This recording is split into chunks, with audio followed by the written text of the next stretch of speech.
Hey there, hi there, ho there. What's going on, ladies and gents? Welcome back to another episode of Insurgence, the Elementals. I know how to talk, I swear I do. Here at Roll for Trauma. I'm here with all the party members. Party members, say hi. Hi. Hi, party That's members. good. Welcome back to Wednesday, everybody's favorite day of the week, when we get in here and do all of our funky, fresh shenanigans. That is D&D. What's going on, chat? Sound off. Let's make some noise, everybody. Glad to see ya. Let's get a quick little recap of what happened last week. But before we do that, actually, as the proper DM that I was supposed to be last week, I didn't announce it. For you guys showing up for episode 1 and just being a great cast, you guys have an inspiration point, so clap it up for yourselves. Good job. Hooray, inspiration. We love to see it. Okay, now, let's get a play-by-play of what happened last week. Well, you see some things. Shenanigans. We stole a carriage. That's right. I talked to a plant. I'm Like a mile. not clear how we stole the carriage. I don't recall. That would be insane. That would be insane. Sorry. We got information from, Elijah and Shiny got information from the other three about what the hell the king wants us to do, which is a whole shenanigans thing. And then that's when we stole the carriage, because we decided we're going to LeVar first, because we're going to take money from Hanny's parents. They're going to have to help us. Why not take advantage of the royalty? Yeah. Elijah did some wicked cool shit to drag Rome behind us.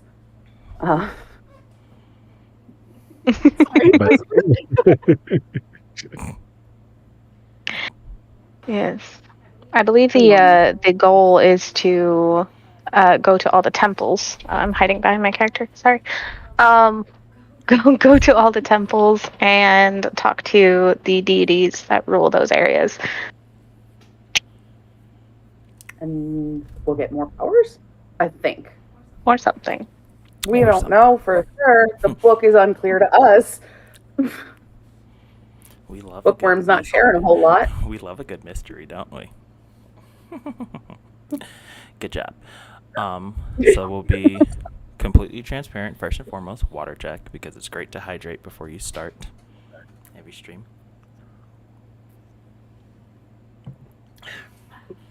Your DM is dying, but Have you tried not? Right, have you tried not dying? But we have a civic duty to I hate every single second of the chat. We have our civic duty to make sure that we're giving you guys all the trauma and content that you guys come here for every week. So we're gonna stick it out and do what we're gonna do. And this bot is just not helping me at all. Whatever, it's fine. Anyway, with that being said, before we start, just because you guys gave me the energy and motivation to continue today, even though I feel like complete and total dirt, you guys all get another inspiration point because you guys are great. So, with that being said, keep note of all your inspiration points, and let's jump right into it. You guys ready? I don't like that. I don't like that.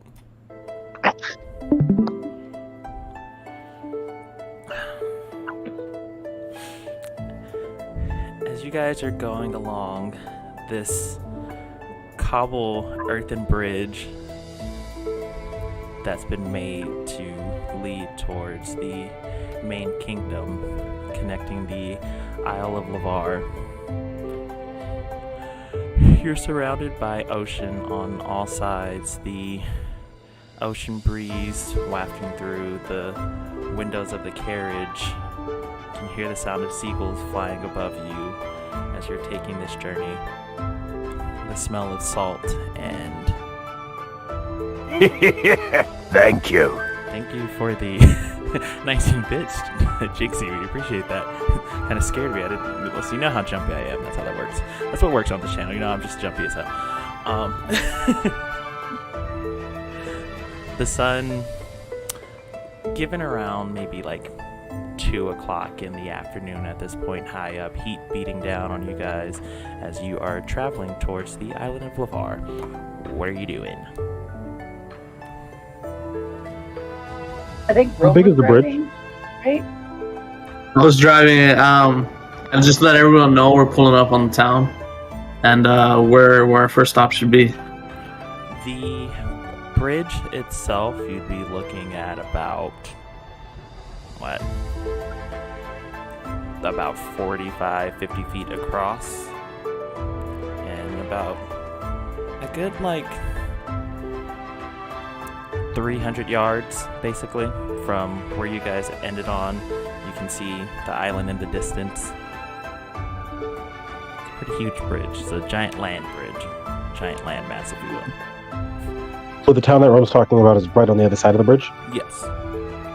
Okay, not main kingdom of Lavar yet. No. Cool. Elijah's sitting in the carriage with his arms folded. Is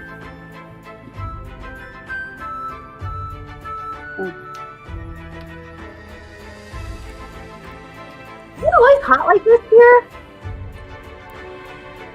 I would assume it is. There's like the fire. But I don't know how it works here. Narina's still in the carriage, right? Correct. I believe so. Okay, she's just sitting there, like, with her arms folded, feeling very sick. Ines is just kind of looking out the window. Okay. That's okay, Nina. You don't have to be nice. It's okay.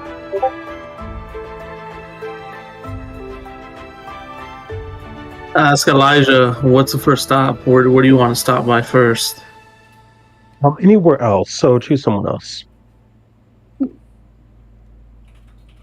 You said earlier something about about people not touching you. Yeah, most people from Ohm have this bit of an electric current that kind of runs through them. Nice tingly feeling for most. Mine's a little bit more intense than that. Yeah, but you little hangy.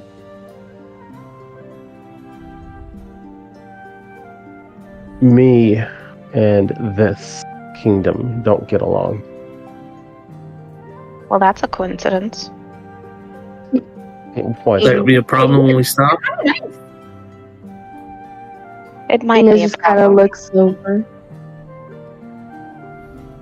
We don't have a very good track record, the people from my town, with the Kingdom of Lavar. Oh. I'm not too concerned about townsfolk here and there.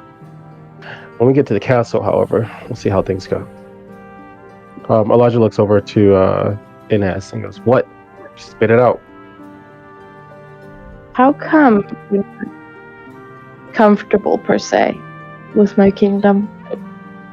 You haven't heard the beautiful bedtime stories of your dear old dad? Which one? I don't know. Take your pick, and then ask them why my mother's dead. I'm tired of this conversation. While the carriage is moving, he's gonna climb out and on top, and just sit on top for the rest of the ride. Her dad killed Sunbear his mom. Gaming, thank you so much for the 2 gifted subs. We appreciate that. Those are considered rolls, if I'm not mistaken. Okay. Yeah. Yes, they are. Yeah. Jilly, if you don't mind, I know you were keeping count of the rolls from last time as well. Let me know how many we're at. And don't be proud of yourself, Stone Bear. This isn't something to be excited about. Be proud. Be proud, but Get don't up. be proud. Goodness. We can knock out some of these rolls right now, actually, which will be fine. So I know we have the 2 for now, and then how many did we have in episode 1? Was it 3? Let me take a quick look. We got a lot of rolls to catch up. 6 rolls, damn. Okay. Just Jesus just Christ. including these two, or 5 from subs, 1 from bits. Got it. And that's the total count right now, correct? Hey, yo, give some shout outs in the chat to Jilly. Being a great stream manager. We appreciate her. yeah. We appreciate you, Jilly. This finger heart's for you. Okay, awesome. Including these 2. Great. All right. We're gonna just do this really quick. We're gonna save some of these for when you get to your next location. But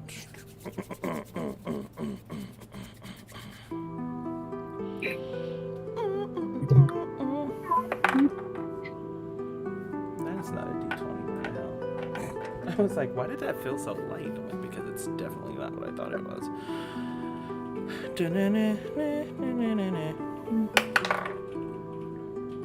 That is a 2. Okay. Dang. I'm trying to think. Let me roll a Make me more d6. nervous than anything else in the entirety of D&D. Let me. This causes the most stress for everybody, including me for some reason, even though I'm in charge of the rolls. It's still so weird. 4. That is going to be Narina. So Narina, for the next minute, any creature you touch takes 3 d6 points of necrotic damage, and you regain hit points equal to half of this. For the second roll, we're gonna save the other 3 till we get back onto the island. This one would be going to Rome. Rome, any item you're holding sheds light as a torch for the next hour.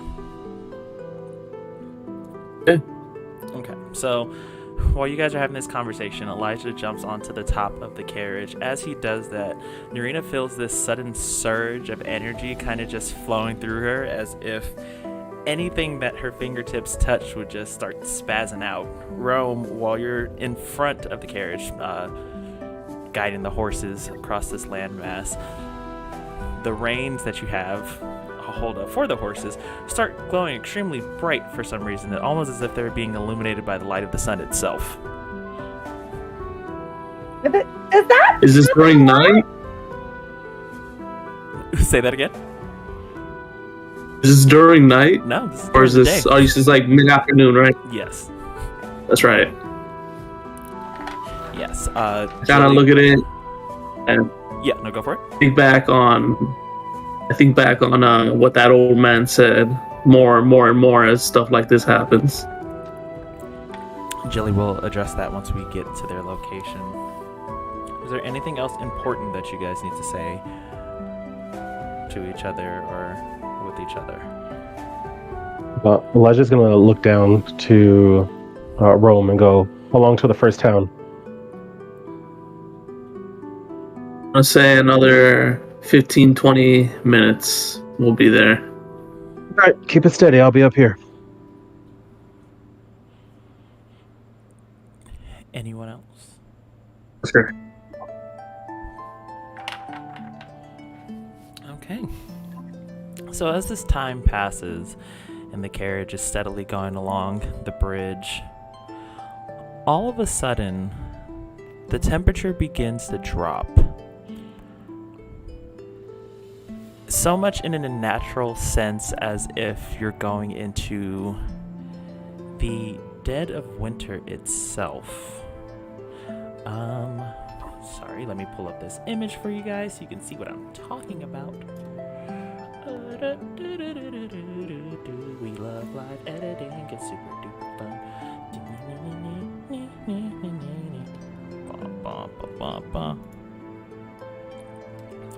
As you guys are getting closer to the landmass itself, the temperature, like I said, is dropping into very almost negative temperatures very rapidly. The same warmth from the sunlight that you felt before is suddenly struggling to give you any source of heat that you would have normally experienced. What in the hell? Oh, I did it in the wrong one. Sorry. There we go. Can I have my image? Can I have my freaking image? And as you guys are starting to get closer to the land itself, you would see the island of Lavar, known for its lava pools, active volcano, and just heat being completely enveloping the island itself, is frozen over. You see ice encapsulating the shores where the waves would normally crash against the hot volcanic rock, and all you see are spires and pillars of ice forming in the oceans where they would normally be. The land itself covered in a thick blanket of snow, tiny snowflakes falling as you're going towards this land. The terrain of the bridge that you're crossing over is starting to become a little more icy and slick. Marina's gonna poke her head out the window of the carriage and pull her head back in and look at Inez. I think we went the wrong way. This is not Lavar. Oh. Sorry. Does Inez know that this has happened, or is she seeing this for the first time? You would be seeing this for the first time as everybody else is. We're not on the bridge yet, are we? The right direction. Oh. You're still on the bridge. You're going towards this frozen tundra. Okay. I gotta slow the carriage down a bit, but still keep a steady pace, just so we don't slip off the bridge. Elijah goes, well, that's different, and then just increases the flow of lightning in his veins to stay warm, because he's hella shirtless.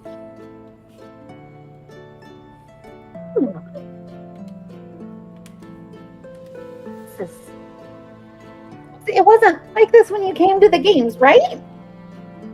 It wasn't. But this is supposed to be the right pace. Well, it definitely has the same. The right way. It has the same geographical layout as Lavar, but it's covered in snow. Correct. What happened? I'm assuming you don't know. That's a rhetorical question.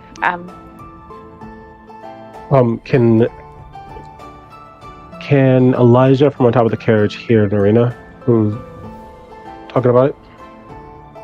Roll a perception, because the wood on this carriage is pretty thick.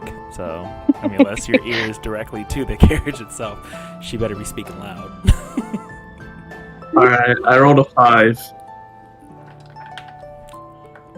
Anybody else rolling? Well, it's just me and him outside. Everyone else is inside. I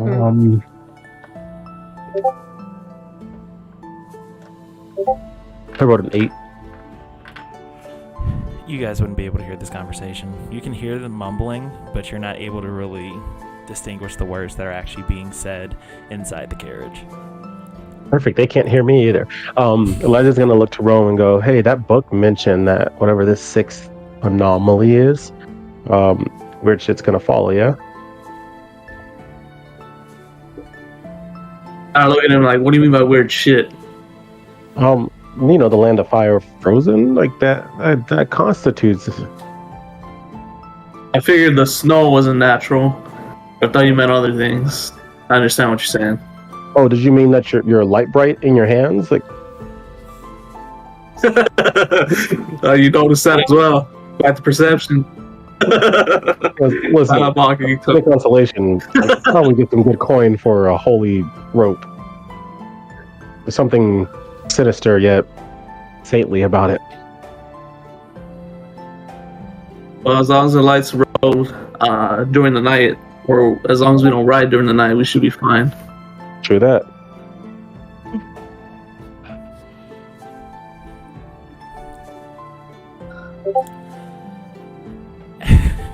Yeah.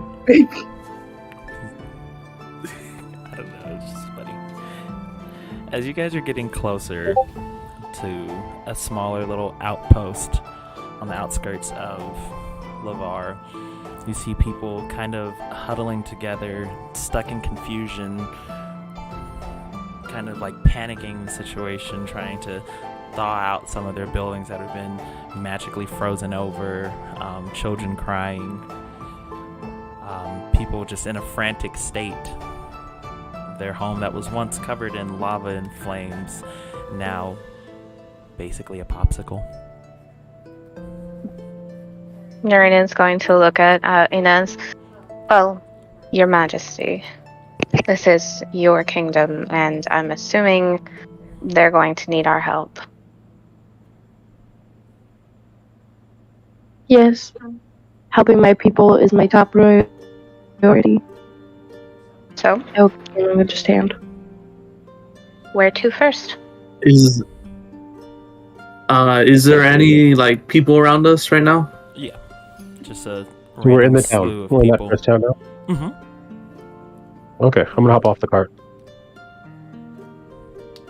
Yeah, I'm, Inez steps out. Elijah, I need you to roll for acrobatics. Because this is just you jumping into like an icy terrain, so I need to see if you actually stay up or not. Shit's already frozen, eh?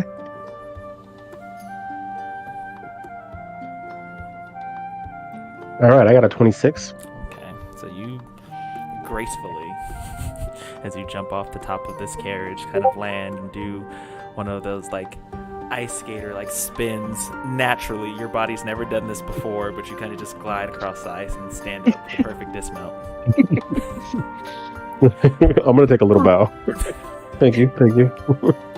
There's some random people in the background just followed by them going right back to panicking. But my house is frozen, and just random conversations going on. Speaking of random people, how many would you say there are? Like, just ballpark number? You'd see about like 7 or 8. I'm gonna roll a perception check to find the 50% that know me, or at least one of the 50% that know me.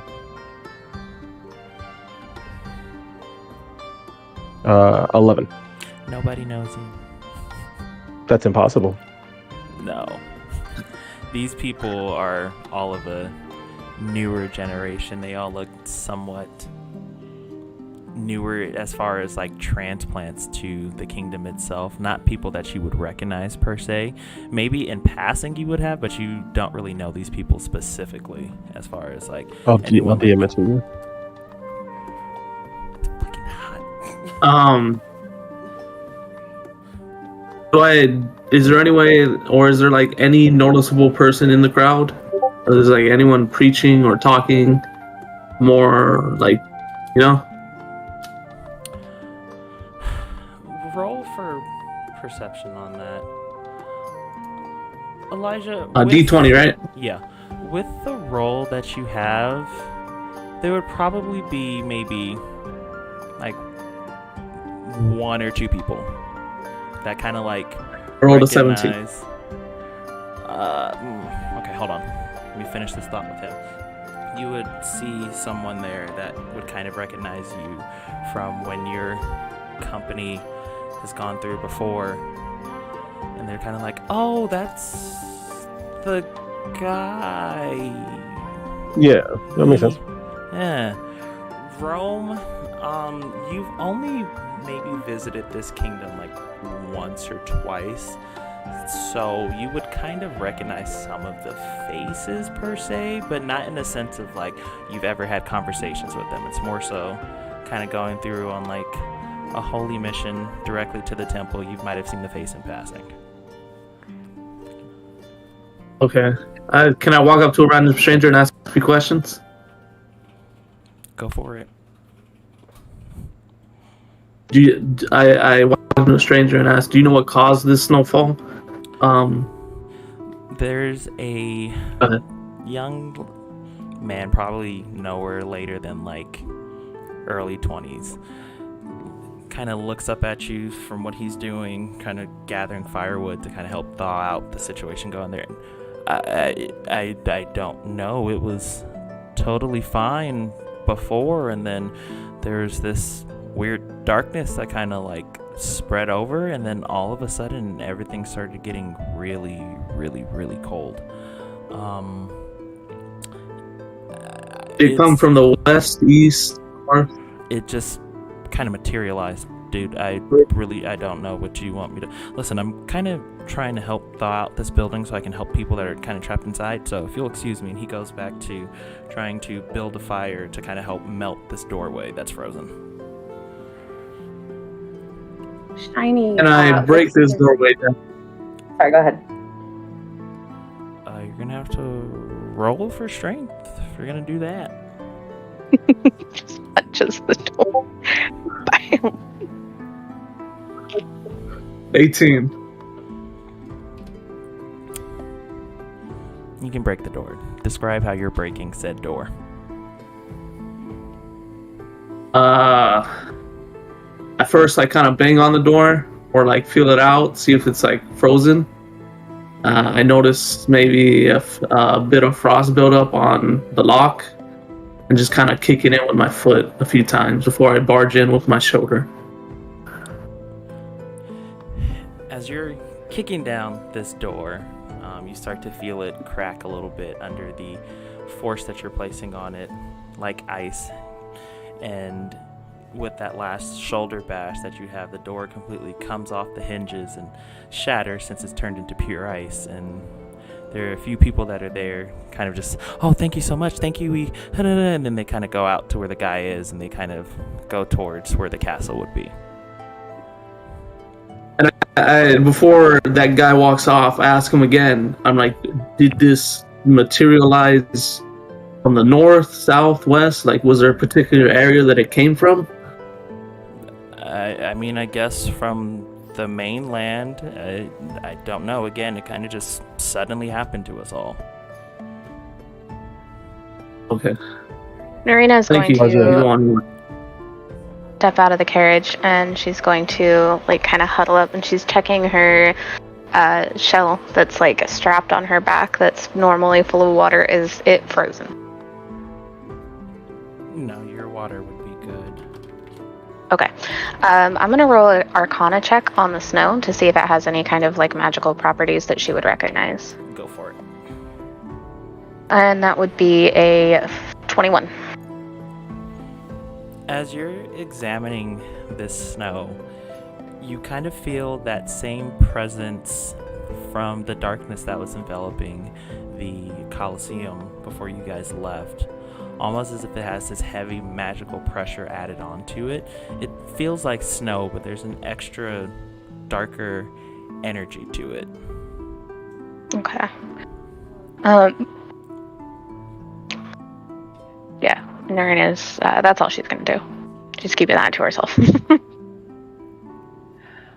Shiny looks down at her bare ass feet and then looks out at the snow and goes, I've never needed to choose before. I regret that decision now, though. And jumps out onto the snow with her bare cat feet. And does she notice any groups struggling more, like trying to achieve a goal more than others? Like you had mentioned to them that they're trying to save people. Does she notice anybody that looks to be more in distress than anyone else? Not in any like dire distress, just people kind of gathering firewood. Or that would require assistance? Not any that require any. If you want to go and be helpful, that's up to you. But everyone looks like they're kind of doing well, kind of just gathering firewood, bundling up, heading towards where the castle would be. Okay. Yes. This is a new thing, right? Do you think your mom and dad would be home yet?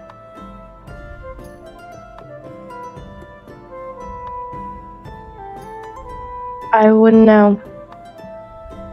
But if they are, they're in good hands. Well, Well, I was asking so we could like go see them and like figure some shit out. Less concerned about their well-being. I'm sure they can handle themselves, right? They're royalty. They've got people for that. But we need help, and so do your people. That's what I'm trying to resolve. I understand.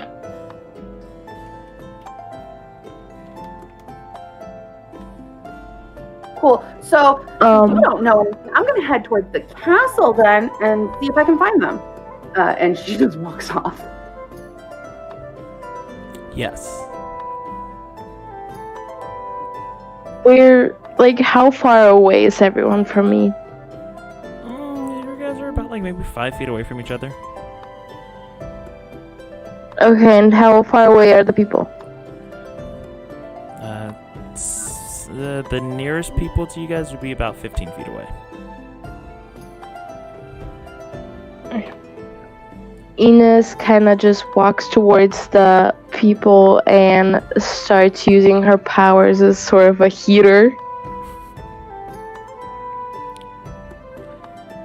As you walk over to these people,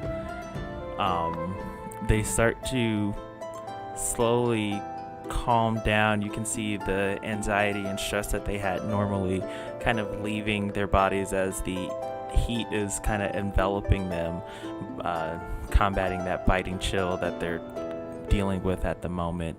They kind of start to feel a sense of like peace and then kind of like look at you and smile, and then slowly gather themselves and all head towards the castle. Narina's gonna run up to Inez. What are you doing? What do you think's gonna happen when all of this snow melts? Where do you think it's gonna go? That's true. My top priority as are my people. Your people are not the only people, Inez. That is one of the main things and one of the main flaws of your kingdom. Everything that melts, everything that gets discarded from your land, goes into the water. Maybe you should think about another kingdom. And she just like storms off after Shiny. Elijah is following behind, and he kind of does one of those looks at Inez and goes, ain't that something? And then just keeps walking.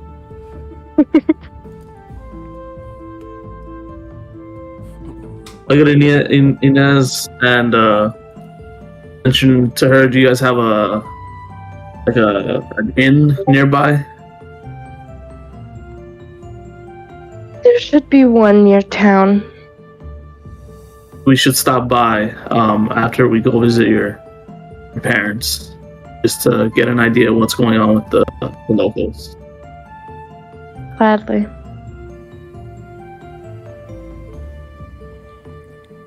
Okay. So where are you guys heading?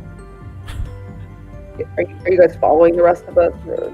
No. Yes, I'll be following. Well, I'll be following, but just make that mention. Just go ahead.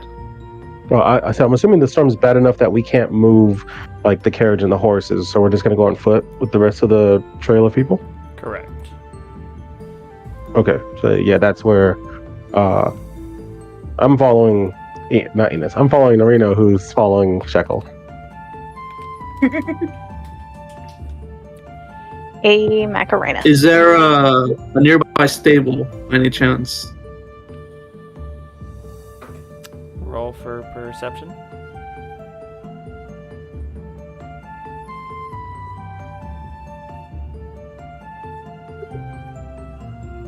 I rolled an 11. About 30 feet ahead of you, you would see the remnants of a stable, but it's completely encased in ice. Where you would normally have the horses kind of like tied up to kind of keep them reserved, they're encased in a giant block where you would see where you would normally tie the like reins for the horses, the troughs where they would normally leave food and water for them, completely frozen over. All the hay that was in there, it's almost like a giant trough of frozen needles at this point. It's not going to be of much use to you in the state that it's currently in. Do I notice like any type of handler nearby, possibly?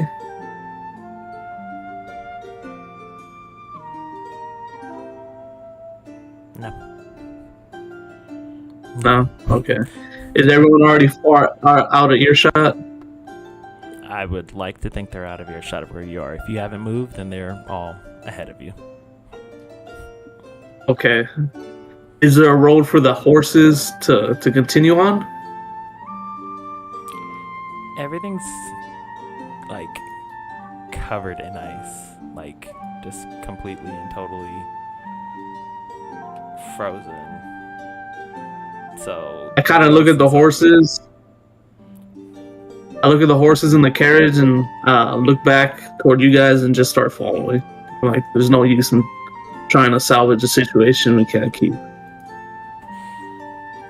As you guys are going through the town towards the castle, I'm assuming, correct? As you're going that way, you can see the immediate damage that this random winter has caused the town. You're seeing that the... Oops. Sorry. We're gonna switch that vibe up for you real quick. You can see that shops that were once bustling, full of life, and the hearths that were normally lit in the back of every building are all completely frozen over, so much to the point that some of the flames themselves are frozen in place from where they were coming out of like certain forges and things like that. The town itself, since everyone's evacuating going towards the castle at the moment, almost seems like a ghost town where the pools of lava that you would normally see kind of speckled throughout the town are nothing but images of frozen lakes, basically. The heat that was normally coming through certain vents and stuff throughout the town just kind of splattered around are completely dead. Everything ice cold. You're making your way towards the castle and you can kind of see a crowd of people standing outside of it. Some confused, some scared, crying, people very angry, asking amongst each other, what's going on here? Where's the rest of the royalty? This makes no sense. What's happened to our land? I don't understand. We need to find Magnus. What's going on? Everyone's just in a state of disarray and shock.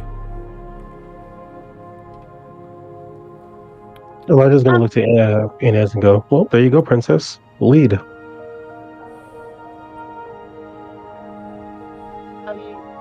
Are her parents, like Inez's parents, anywhere in eyesight? Like, Roll a perception for that.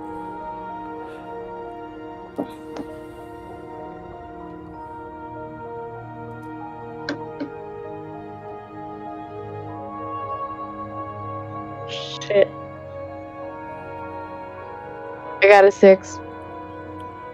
You wouldn't see your parents anywhere directly amongst the crowd as everyone's kind of piling outside of like the entranceway to where the castle is. It's so congested with everyone screaming and yelling and trying to figure out what's going on that you can't really see much of the door from where you are. Inez kind of just like ushers to the servants to get everybody foods and drinks and goes over to the thrones.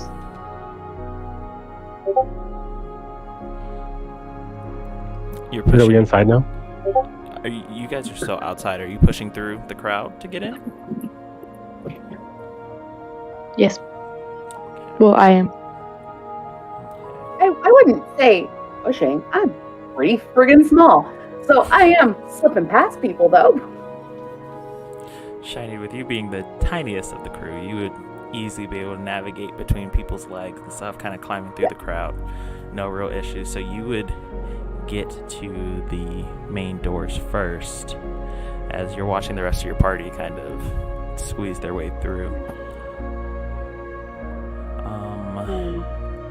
Inez, as you're going through this crowd, a couple people are kind of recognizing that it's you, and they're like, the princess is here, maybe she knows what's going on. And then it starts an uproar of, what's going on? This makes no sense. What's happening to our kingdom? Where are the king and queen? What's going on? And people are kind of getting very aggressive and angry with you, shouting, crying, a whole slew of like a mob basically surrounding you as you're trying to push through this crowd.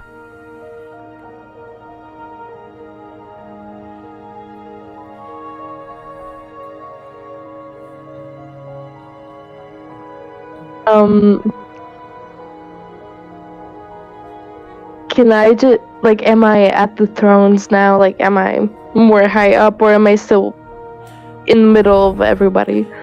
You would still be kind of in the middle of the crowd. You're getting a bit closer to the staircase that would lead up to the castle entrance. Okay. Once I get through the crowd and up to the door, since I slipped through so stinking easy, is there anything up by the doors that is observable, or like do the doors seem locked? Signs of any kind? Anything?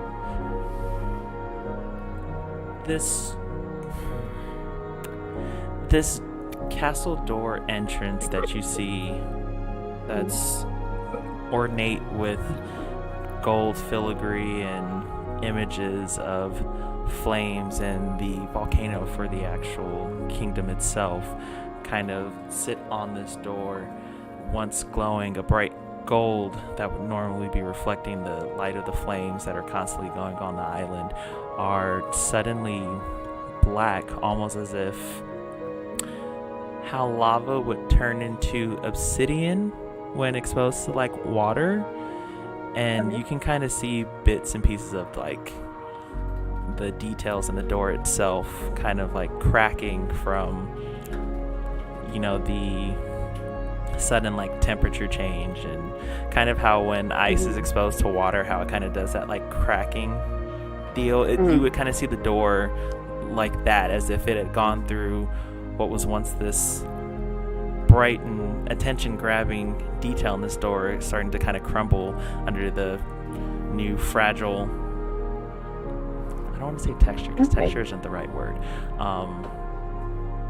Structure, like, yeah. Like it's kind of like a crystalline structure. Yes, thank you. I'm glad you know how to use words, because I don't. Okay. Are there any like guards or anything Yes, up here? I was going to say, since you're the first one there, you would see two guards kind of guiding or holding the doors, kind of trying to get the crowd calm as they're all kind of like panicking and rising up, saying, we need to see the king and queen, what's going on, we need to know what's going on here. And they're kind of blocking the doors at this point, and they see you and disregard you. Cool. So she goes up to one of the guards, the one nearest her, and like tugs on his sleeve. Excuse me. Hi. Hi. The princess is with me. Can we go in though? The princess, and he kind of like picks you up by your scruff and kind of like holds you up. Ooh. This is something that we don't understand what's going on, and any of the royalty should be inside of the castle right now. If you know anything that happened to the princess, speak up now. She's literally right there. Put me down. Inez kind of just goes over and says, drop her right now. And as he looks up and sees Lady Inez, and like drops and then instantly goes down to a knee, and the other guard does as well. It's not nice to pick people up like that. The king and queen have been looking for you. Please, we must get you inside immediately. So they start to open the doors and kind of like start to usher you inside. My friends are to come with me. Princess Inez, or like the rest of us as well? Say that one more time. Do they only usher Inez, or do like the rest of us get to also follow? Just Inez at this moment. I'm gonna try and keep up with her. I kind of look at the guard and say, my friends are to come with me. This is a command. He kind of looks at you and Yeah, I don't think that's in your best interest right now, Princess. Your parents are worried sick about you. I don't know what you really want to do. The other guard's kind of like looking at him too. I would need you to roll a persuasion. Come on, Jay. Well, while she's working on that, how close are the other three? They're You about, guys made it to the door yet? by this time, kind of going through the crowd naturally, they'd be just at the bottom of the staircase.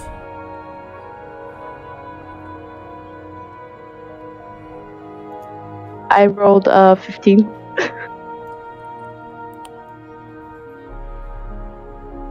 15. He kind of looks at you and is like, Princess, I don't think it's best to bring anybody else in at this moment. I understand, and you are royalty, so I should listen to you, but it kind of goes against my better judgment to allow anyone else in with us. Well, you are not to think. You were to follow commands. Got it? Roll an intimidation.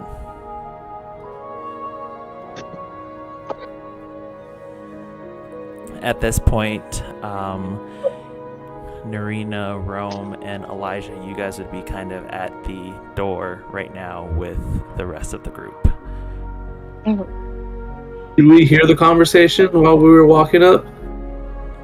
No, you wouldn't have heard it. You were still enveloped in the crowd yelling, so amidst all the chaos, it would have been hard to decipher that specific conversation.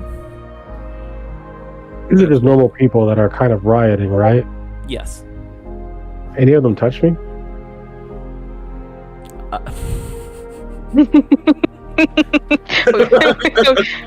We were thinking it. Just Yeah. On par. Oh my god. Why did I let you in this campaign? I wonder sometimes. Let's say within the crowd of you going through people, you bumped into maybe about 5 or 6. Well, it depends. In the order that you guys are walking, are you all walking like together in a line, or are you kind of spread out walking through the crowd? I think we'd probably be spread out because they start to get more aggressive when they saw Inez. Okay. So for Narina and Rome, you guys are kind of struggling to get through, pushing people aside, making sure that you're not getting like dragged into like the heart of the crowd itself, trying to navigate towards it. For Elijah, every person that bumps into you kind of has that and then kind of just falls out. So you can see kind of like random like bodies just Do we see this? dropping. You two would see this as you're walking through, because as you're trying to navigate through the crowd, you would see like groups of people kind of there, followed by just random gaps, and you stepping over bodies, not dead, just slightly incapacitated. Realizing that we're gonna be like trying to get in like now, and we're struggling. Shiny turns on and goes, Elijah, I need help. Elijah's gonna sigh. Again. And he's gonna head up to them. What's up, Shex? Try to tell them that we get to go with her. But not to her parents. Apparently, it's not a good idea. You might find that interesting. Hold on, Hattie, what's going on? So I rolled the dice and got a 4. not intimidating. So he looks at you when you say this. Princess, when you've been working for the kingdom as long as I have, empty threats like that don't do much of anything. Now, like I said before, I think it's best that we... Elijah's gonna interrupt him and go, I don't work for your kingdom. Do what the princess says. we're gonna have much bigger issues. And if you don't believe me, and he points back to the trail of bodies, And he like puts her hands behind her back and just kind of bounces. As he looks past you to see the 2/3 of the crowd intact and then random holes in between of where there would have been a body that looks like they're kind of crowding somebody. They kind of looks you up and down and... Princess, are you sure these people are with you? As he kind of like readies his sword just in case. Narina is going Absolutely. to butt in and step up, but she's keeping her distance from Elijah at this point. This is the first time she's seen this. And she's like, kind of like flinching away from him. And she's like, she looks at the guard and she says, "We have vital information about the storm that has befallen your city. General, we need to be let in." and you wouldn't deny the champions of this year's festivals, would you? Yeah. He kind of looks at you and releases his grip on his sword. So help me, if this costs me my job, I will make it my personal vendetta to kill you all. And he let us in, so the other guard starts to pull the door open and starts to usher you guys all in. And as he's watching you guys all kind of walk through, he looks at Elijah specifically and kind of shuffles a little to the left so he doesn't touch him, because he's seeing what's going on there, and just allows you guys all pass. Oh, as right before we pass, Narina is going to lean over to the guard. According to Law 16 in Section 54, they cannot fire you without liable cause. And she just keeps walking. He turns and watches Narina specifically as she's walking through the door and just... I mean, I think she makes a point.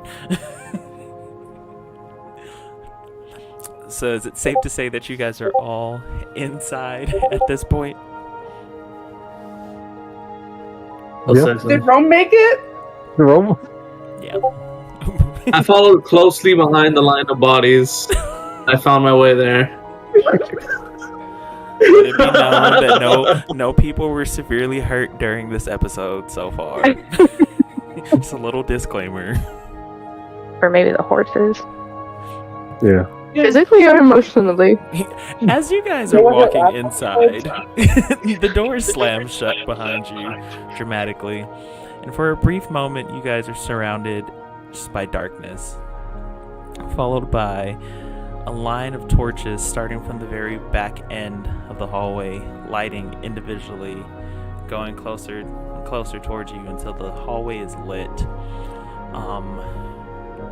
As these flames are starting to illuminate the hallway, you can see cracks in the foundation that are suddenly filled with ice. For Inez, you would notice this as like the entrance hallway before you would get into like the grand like foyer of your kingdom, and you can automatically tell that the flowing like, not capes, the flowing like, Curtains?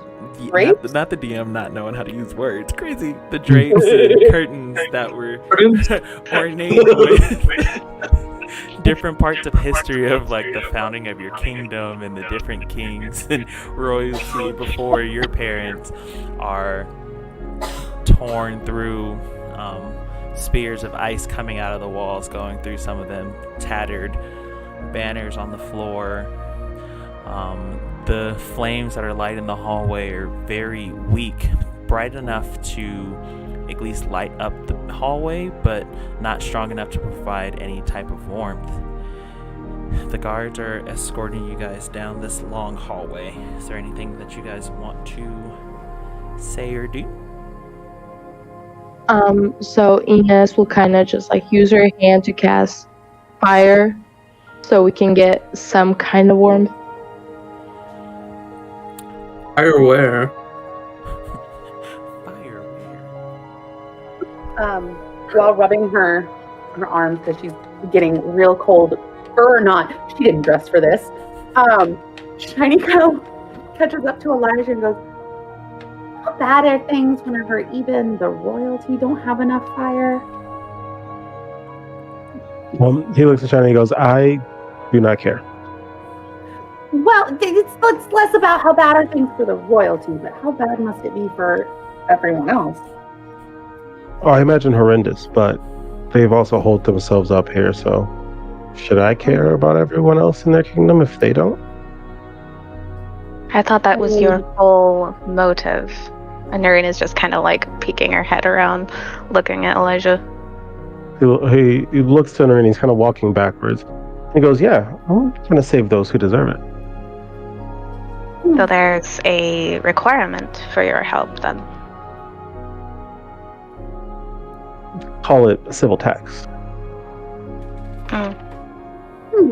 Hired help. I see. No, I don't need your coin. Just don't be an asshole. That's a very That's funny most thing for people you to say. Hey, that price either. Just like, He looks to Shiny and he goes, would you like me to warm you up? I'm good. I'm nervous and like sidestep. Sorry. As you guys are having these separate conversations walking down the hallway, you feel this heat radiating off of Inez. Kind of like your own personal heater on this situation. The guards kind of start to loosen up a little bit as they're walking down the hallway. Now, keep in mind, this is, again, we're not entirely sure what happened with the state of Lavar. It just kind of happened all of a sudden. You guys left for the games, and shortly after, the whole island was covered in ice. It's very confusing to all of us. The king and queen are inside of the main chamber, and he kind of like looks at Inez and just be ready, and then kind of continues walking towards the door. What is that supposed to mean? You ready for what? Inez kind of looks at the guard and asks, is it that bad again? I'm afraid so. Again?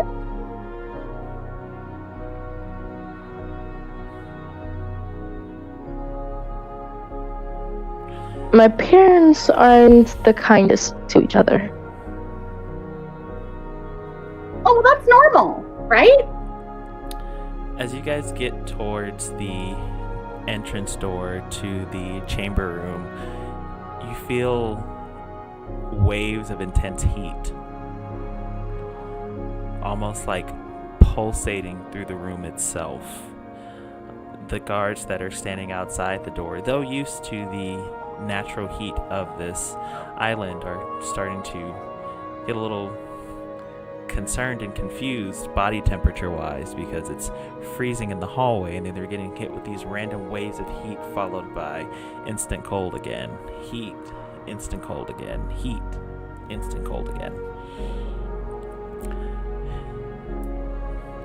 They slowly open the doors to the chambers, where the first thing that we hear is the queen yelling at the top of her lungs, "This wouldn't have happened if you would have let her stay. I don't understand why you'd give her any type of permission to come out and do this. This makes no sense. You're a total, complete idiot."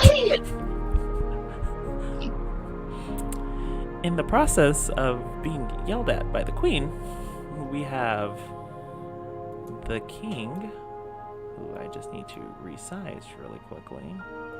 Give me 1 second, give me 1 second, give me 1 second. Look at Elijah, be like, royal. Wait a second. I was just saying, these are royals.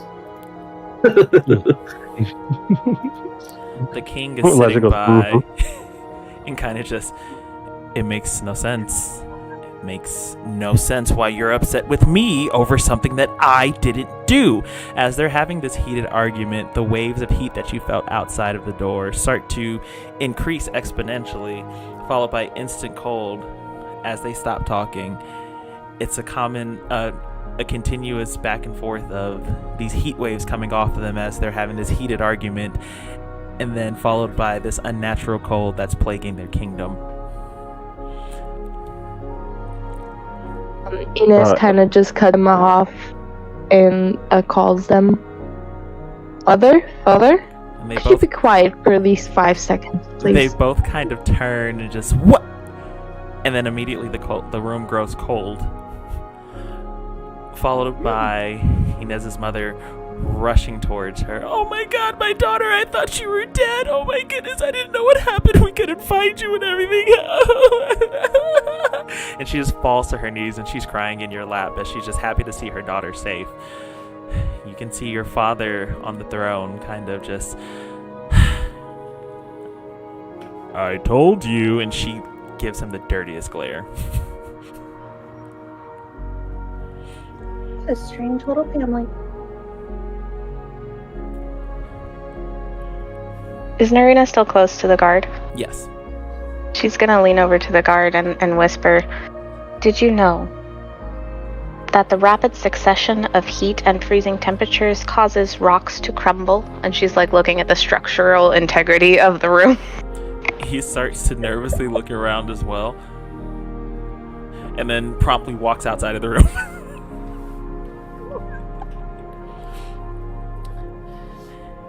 Inez, as your mother's composing herself, she kind of, oh, well, sweetheart, it's so good to see you.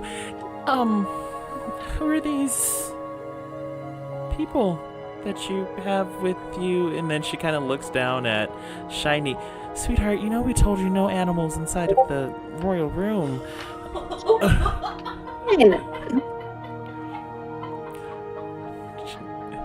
Mother, that is not a pet. It's people.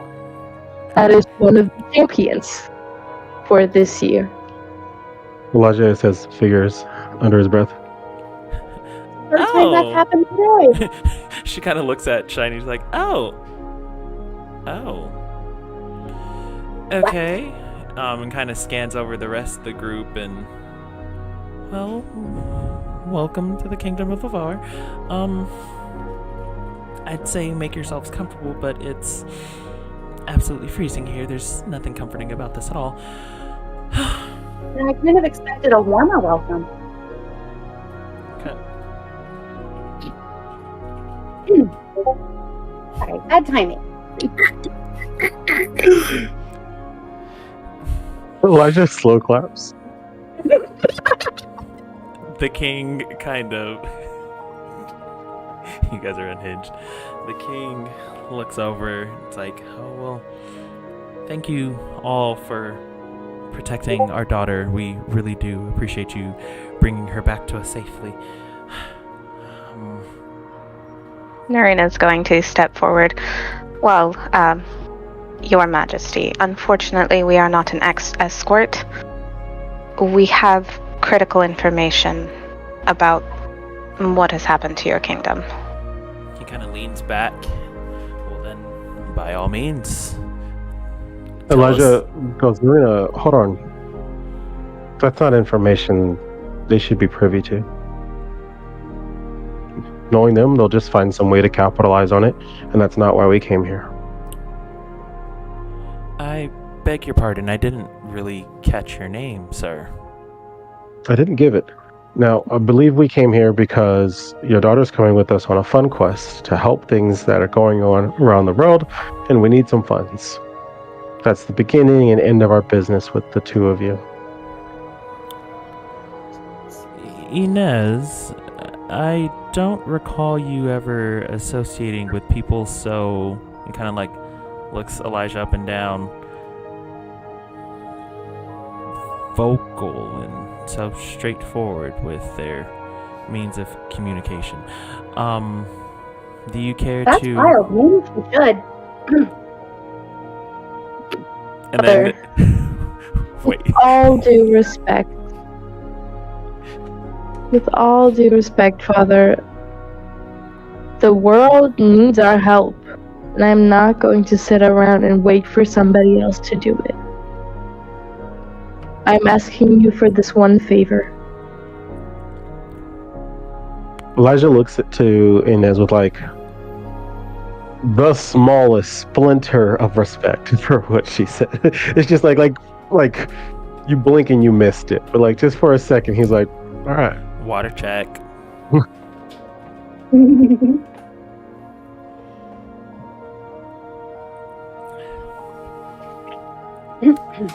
He kind of looks at his daughter and stands up from his throne. Young lady, I don't like the tone that you're using with us. I understand that there are dire consequences happening right now, but that does not give you the right to speak out of turn in that sense. Do you understand me? Do you understand? I'm not.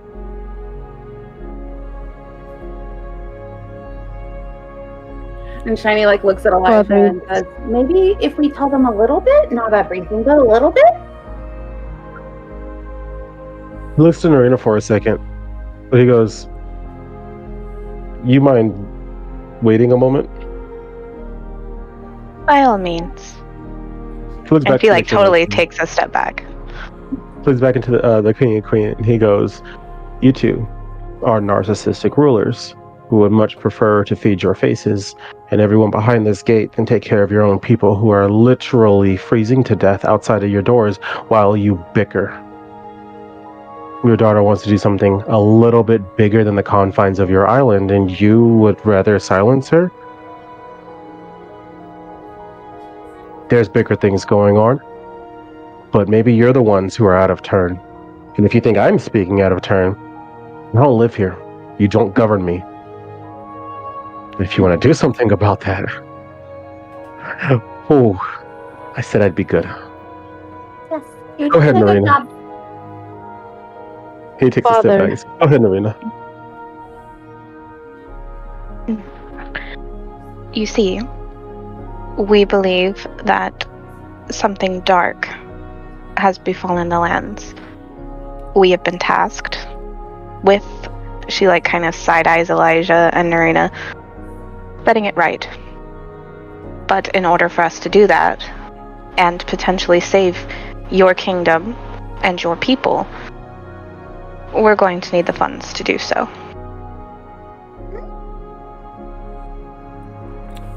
The queen steps up. You all have the unmitigated gall, nerve, and audacity to come into our kingdom begging us for something as if you know. And the king kind of just stops her. Honey.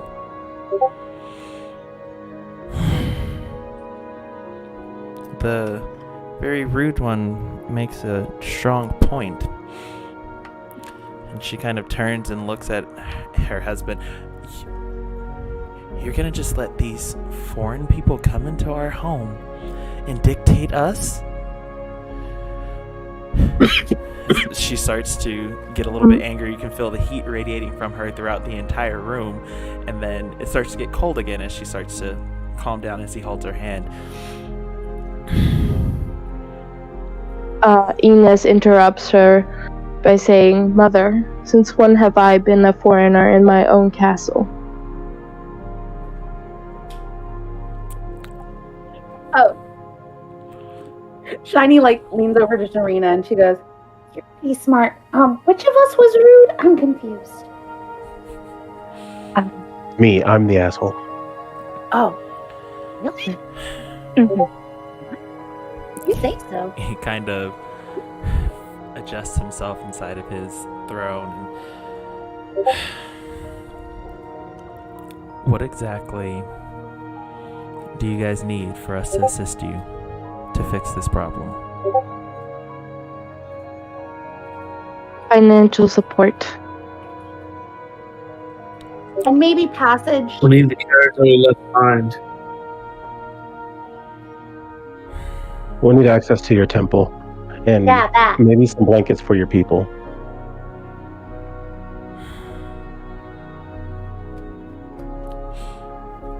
He turns and looks to the queen. And to think, we were so scared about her not being ready to take up ownership and lead properly. We lost a body. Oh, there he is. We got a body back. Scared me a little bit. Elijah, did you zap Rome?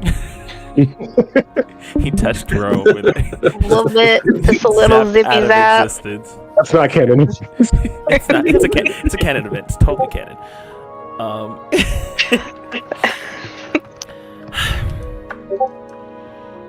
We'll assist you in what you need. For the time being, we'll have you stay for the night while we make preparations for you. We'll provide passage to get into the temple. As far as the relief for the kingdom and those outside of its castle walls, we're already in preparation. We just needed a moment to have a civil conversation. She shoots him a glare. So I was being uncivil. Be that as it may, my darling. We will do what we can for our kingdom. He kind of like looks over at Narina, Shiny, Rome, and Elijah. Sincerely, we do thank you for everything that you're going to do. Please, from the bottom of our hearts, help our kingdom. And then he kind of looks at his daughter. Guards, provide a few rooms for them to stay the night and start figuring out what we can do to help out the others outside. The 2 guards that were still in the room during all of this time go outside and start making orders. You can hear a lot of chaos in the background from like the different like castle staff getting things prepared for the others. And you see a maid kind of come into the room, and I'll escort you all to your rooms for the night. Inez kind of turns to the group and asks them, "Are you guys comfortable with staying here?" Narina pipes up first. Yes, absolutely. That'd be a grand idea. Do what I have to. I'm fine with that. Yeah, that's fine. It's better than being out in the snow. Mm-hmm. Do you think I Very could buy some shoes? Of course. Okay. As It's very cold. as this maid is escorting you guys out a separate door into another hallway leading towards like the different like chambers and stuff that you guys are going to be staying in for the night, the king and queen stop Inez before she walks out. Inez, a moment, if you will. Yes, mother?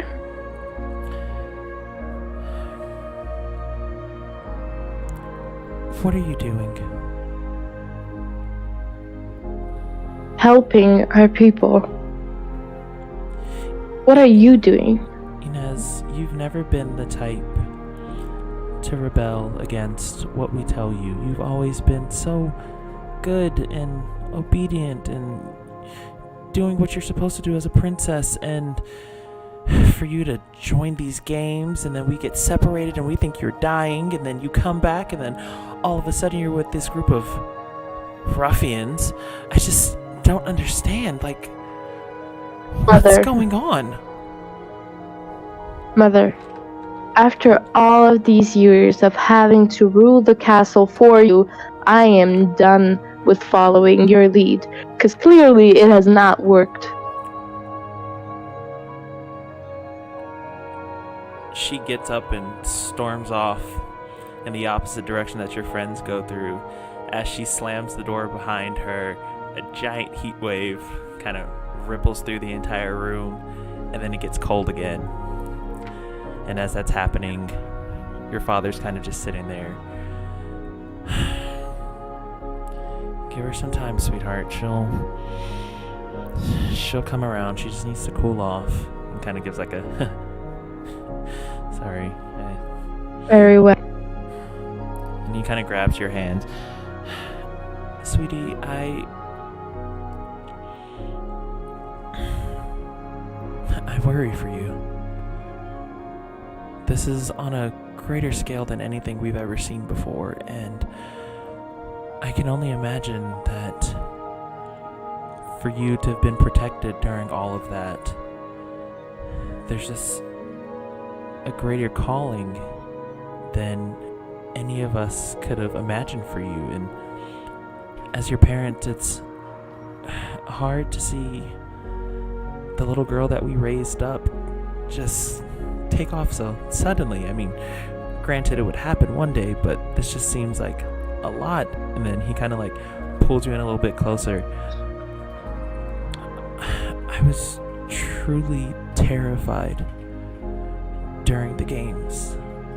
When the Colosseum started to fall apart, I didn't know what to think.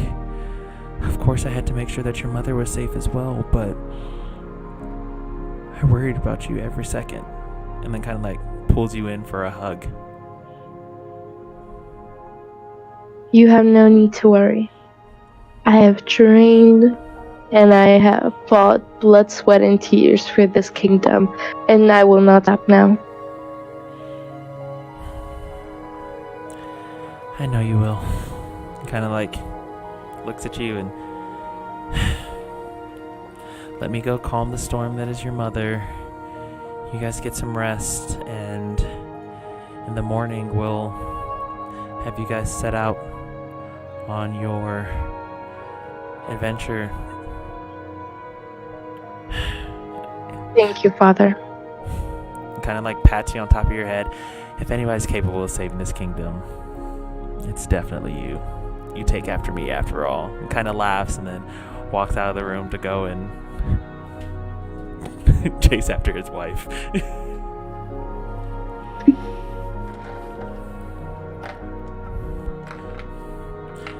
Inez will kind of just go back to the others.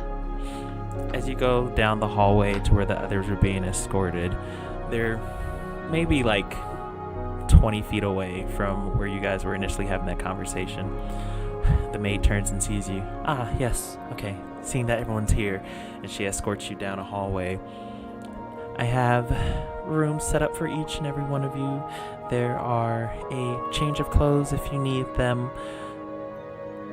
And while you're doing that, we will make sure that we get all of the funds necessary for your excursion and a carriage prepared for you to go towards the Ignis Temple.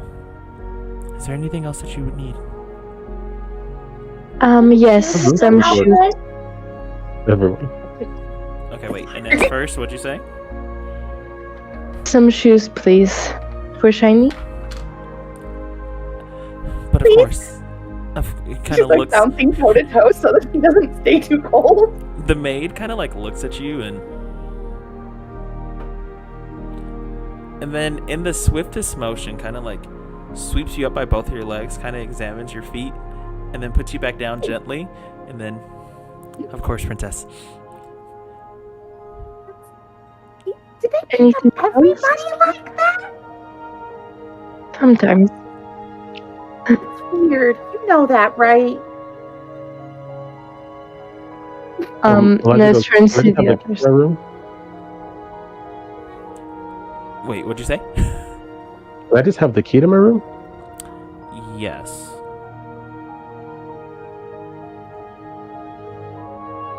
I don't like when you ask questions like that.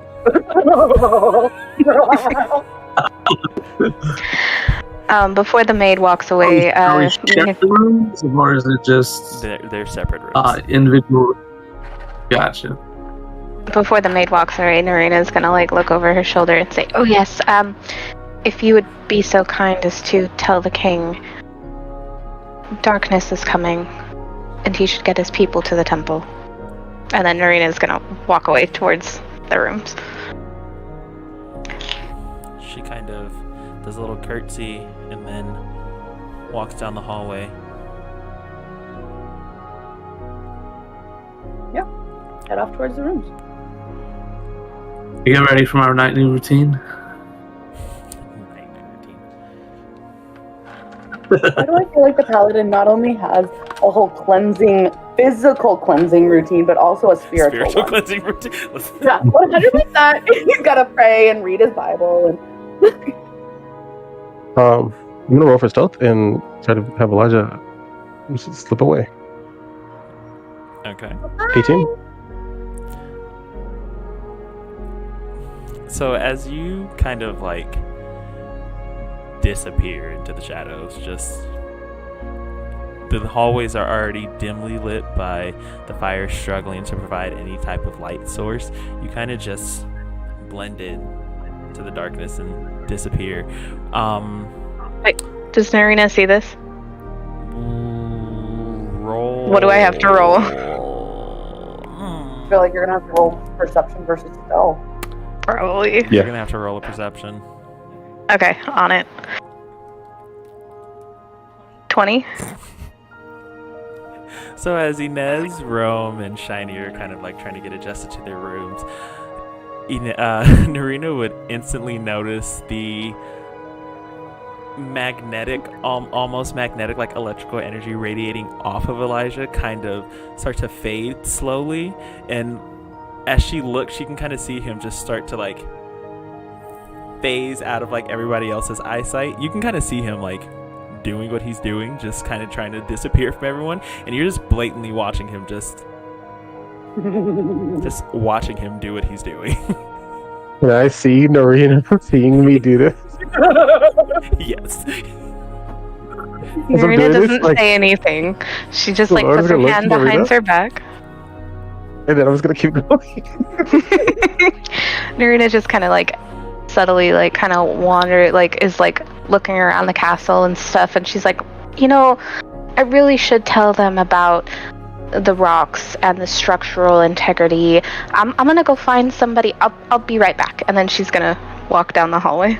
Oh, okay, bye. Why do I feel? And she like looks at Inez and she's like, Why do I feel like she's gonna go find that library that you probably have in the castle? Because this is a castle, so obviously there's a library, and she does a lot of reading, and so there's probably scrolls that she's gonna try to steal. And she just like keeps rambling. As you're saying all of this, Shiny, you'll feel a tap on your shoulder, and then the smallest little booties handed to you. and she just like puts them on very quickly. She's so cold. And then she kind of looks at you and then pulls out of like a little pouch that she has a pair of like small gloves as well. Those are for me specifically. Kind of gives like a little head nod and then just disappears back down the hallway. You're like, it's on the gloves with the biggest like cat smile you've ever seen. Rome, Inez, is there anything specific that you're doing right now? I'm just looking at Shiny and telling them where the library is and that it's that far away. Rome, anything in particular? You're just in your room still, or? I'm in my room. I'm doing a lightning routine. I take out a pouch from my bag and grab the nearest like kettle that they got and pour myself some tea. But as I'm doing this, I'm like, it's for a ritual. I'm sitting cross-legged, kind of like a monk. They taught me when I initially learned this, and just wait for the tea to be ready. Okay. We're gonna cut to Elijah first. Elijah, as you're going down these corridors,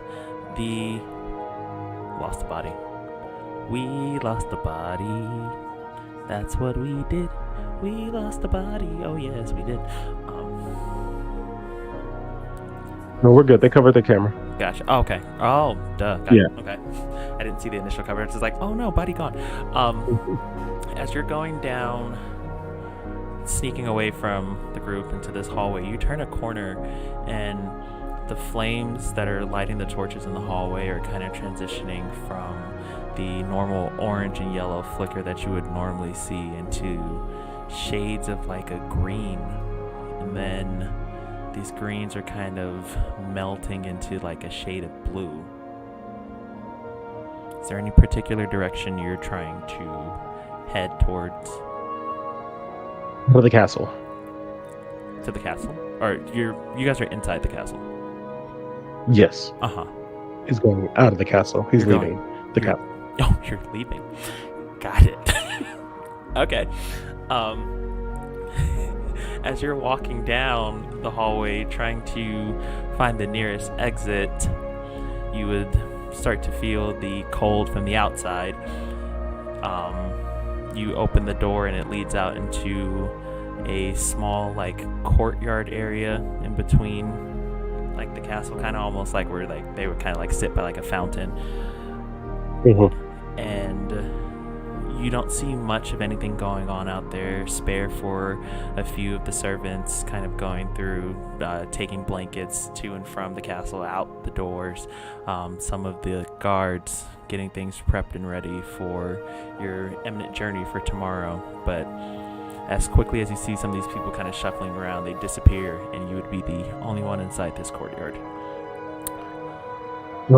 Can I take the same exit out of the courtyard's gates that the people with the blankets took?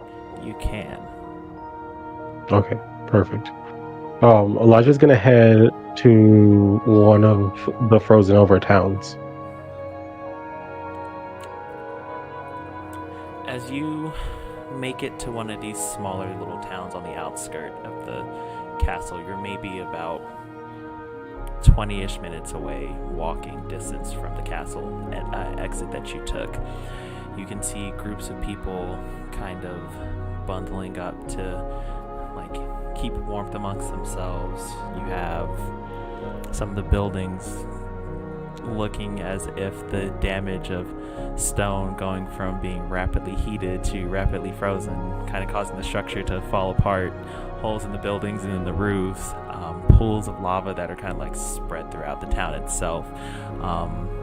You can see remnants of what would look like the magma underneath the ice, but it's a thick layer of ice covering it and making it perpetually cold. No type of heat radiating off of that at all. People are gathering up supplies from their homes and trying to figure out where they're going. So the lava that's trapped underneath is still like flowing magma? Yes. But it's trapped by like, okay, I'm gonna, hold on. I'm gonna roll, I don't even know. I don't know how I can determine what I need to determine, do the thing that I want to do. What are you trying to do? I want to break the ice. Can I roll for nature to try to determine how thick it is? Yeah, go for it. Or, yeah. 13. Just by kind of getting a feel, you can tell this ice is about maybe like on a scale of like 1 to 10 as far as like the hardness of the ice itself, it's sitting at roughly about like a 7 or 8. Which, in natural terms, it's like, okay, but since it's magma, you would think that there's something else going on with that. But as far as you look at it, it's just really, really hard ice. Kind of like...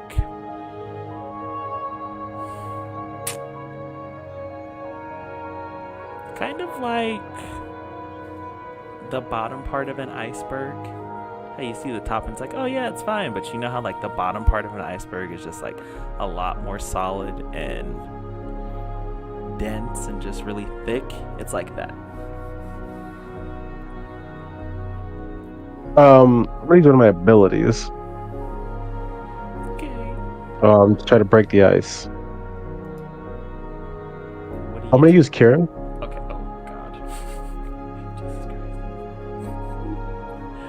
Oh god. Jesus Christ. Okay. So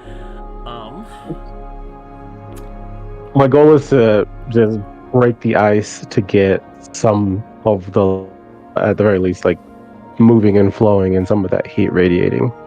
I don't anticipate it's going to melt it because it's not, but if I can blow a hole in it, maybe the hole won't reclose and I can provide some warmth. Okay. Roll for your... Legend's only going off of this based off of the ice from the door that Rome broke. Didn't refreeze over. So he's like, hey, maybe there's more here. So go ahead and roll that damage for that.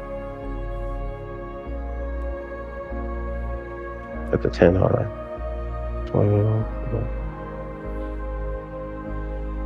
12, 6, 7, and 9. 22. 22. Quick maths. Okay. So as you start to conjure this lightning, you know what? No, I'm gonna let you describe it. You definitely broke through the ice. We'll give you that. So tell us exactly what you did.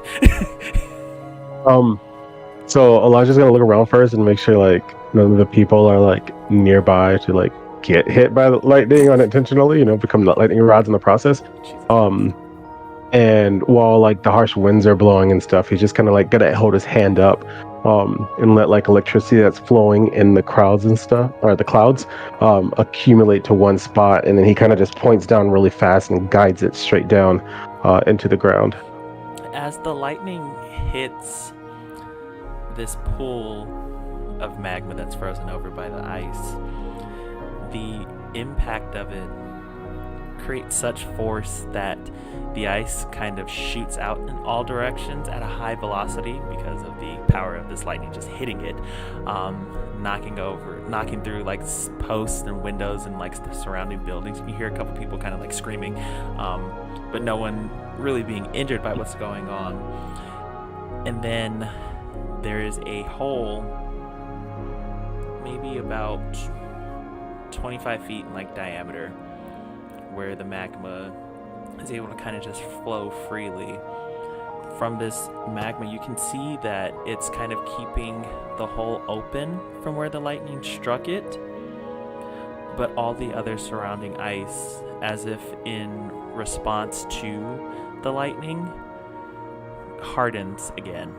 The hole that you made, though, has remnants of that electrical energy from this lightning bolt that you summoned, and it keeps the hole open, so there's an access to the source of magma there. But it doesn't really do much besides in that general area as far as like heat. The rest of the pool is still frozen over. The town not really benefiting much from the heat itself from the magma, but you have opened up this source for them. Okay, I'm gonna call some of them over and just let them know, hey, there's a warm spot here. If you can get some of the magma, make yourselves comfy.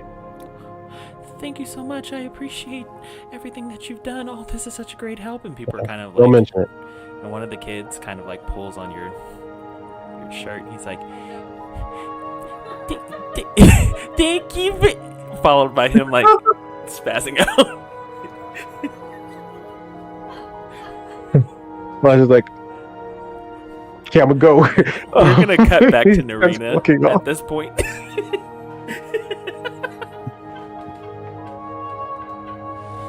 It was the visceral oh no for me behind me. I was like, oh lord.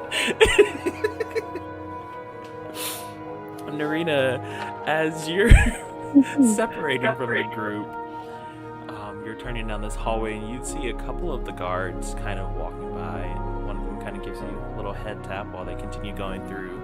You'll see some of the different staff, like the maids and stuff, running around, gathering different supplies and stuff that they can give to the people, and just a random slew of people kind of walking by you.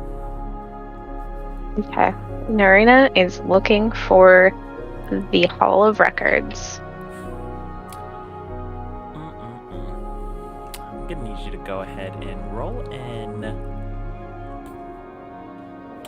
was gonna say roll for luck. No, that's not how that works. Right. Roll for a water check first and foremost. Hydrate, homies. Shit. Water. Mm-hmm. Yeah, go ahead and roll an investigation. You're just in this hallway, so I need you to see how luckily you can identify some things. She can't. Was a Smart as you critical may be. failure. It's a full critical fail. So you see this door that just has this, it's a really big, grand door, and you automatically think, records are going to be in here. They're going to hold a lot of information in here. It's going to be great. So as you go in, you turn the knob, you open the door, full swing, and you've immediately opened the door to the barracks of the knights, and half of them are naked. as they're getting ready to kind of like suit up and do what they need to do to go and help the others. And there's various forms of them kind of like covering themselves and like, oh my god, what is she doing? Get out of here. One of them's just standing there stark naked like, ma'am. Narina is immediately startled, as has never seen a naked man in her life, in her 130 years of life. She goes full pale and covers her eyes and runs out the door and slams it, apologizing profusely. Is she blue? Yes. You're blue. Apologizing All colored profusely. out of her body. Wow. So-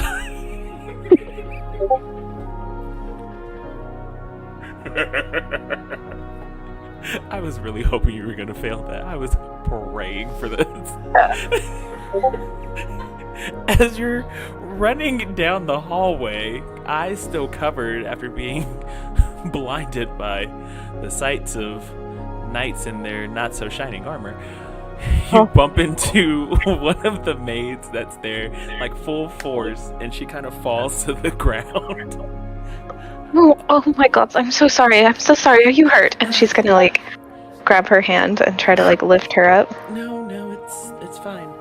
And then she kind of like looks you up and down. This is the first time that she's really gotten a good look at you, because she's kind of been zipping through the hallways, kind of passing by you. They only have so many staff there, so you'd see her, but she's finally getting a look at you. Oh, you're not from here.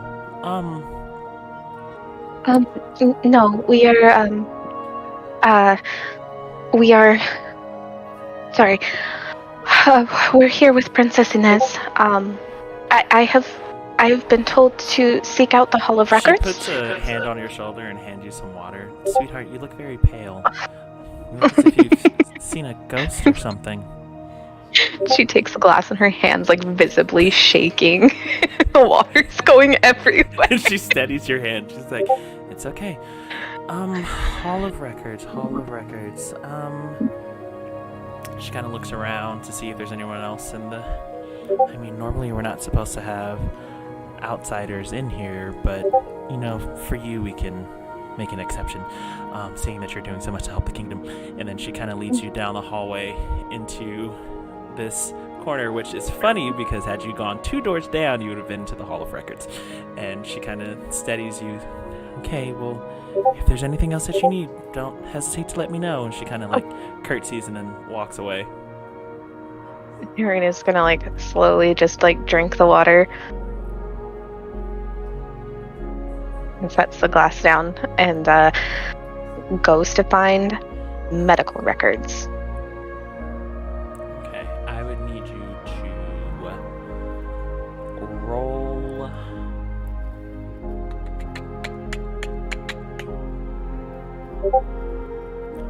I guess perception still works in this situation. Okay.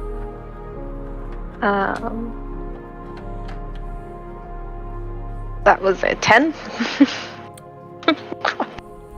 As you're looking inside of this room with these various bookcases of different files and documents and scrolls and tomes, you're not too sure, seeing that this isn't your kingdom, so you wouldn't know much about it, but you do kind of see a insignia that would kind of, in your books at home, resemble like medicinal practices on one of the sides of the bookshelves.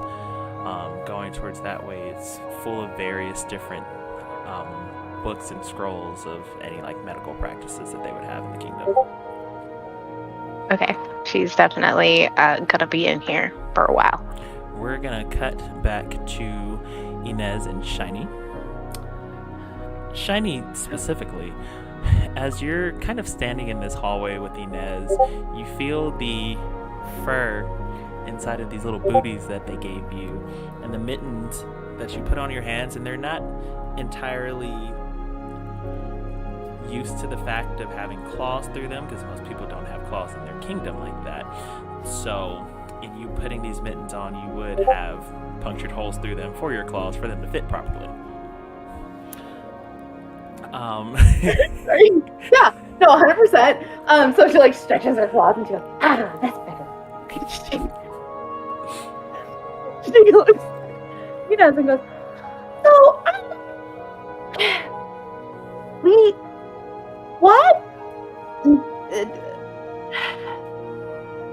Okay, Yes. so Elijah was talking about, don't you know, the fairy tales about your dad? And, what? Explain? Well, in the fairy tale, the king usually ends up killing this so-called witch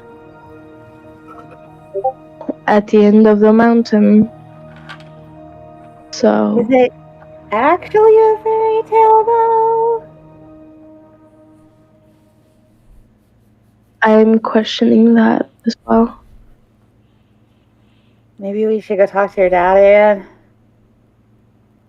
He's currently a bit busy with my mother. I would rather not disturb his peace right now. Is that they're doing the thing? No. No, my mother is a bit annoyed at me. Oh, but that's like what parents do. That's like a thing. That's like how we got here, right? Like, right? Yes. Like eye twitches a little bit. I guess so. I mean, I don't think I know anyone that just like appeared on a mountainside. I think we've officially killed the DM. Do we need a break? Bruh, listen. We gotta check in with Rome first. I'm out here sweating. Is there anything else you two want to say before I cut back to Rome? Okay, well, I think maybe I need a little cat nap. Pun intended. And she just like goes off to her room and like curls up like in a little cat ball on the bed in the middle of the bed. 100% the stereotype of being a cat. Inez just changes into her nightgowns and goes to bed. We're going to check in on Rome. Rome, I need you to roll a d6. A D6, huh? Mm-hmm. Roll to 1. So you're in your room, you're doing your nightly duties. Nightly, because he's a paladin. Anyway, you're doing your night routine, and as you were waiting for this tea to finish brewing, you start to hear the kettle starting to... What do you describe that sound as? Like scream? Whistle? Whistle. Whistle. Letting you know that the Whistle. water is ready. You pour yourself a cup of tea, and you kind of just sit there, and nothing happens. You're drinking your tea, and nothing happens.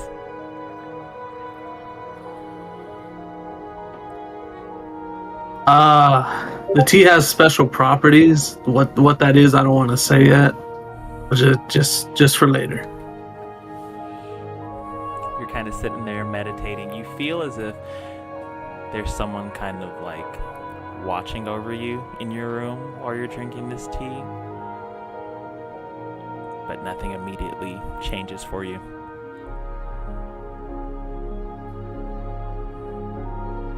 Sort of, I don't notice this, but I get an odd chill at the same time. And I think there is a great time for us to take a break because your boy is out here stressed. So here's what we're gonna do. We are going to set you guys up with something real nice, like real funky, fresh, and fantastic. We're gonna get you guys checked out with a promo for an upcoming campaign that we have. So Tomorrow. the next things that tomorrow. Oh my God, Jesus Christ. Tomorrow. That's scary. Mhm. So after you see this promo, we will give you your therapy session with young Elijah, and the next thing that you'll see on this screen is our promo.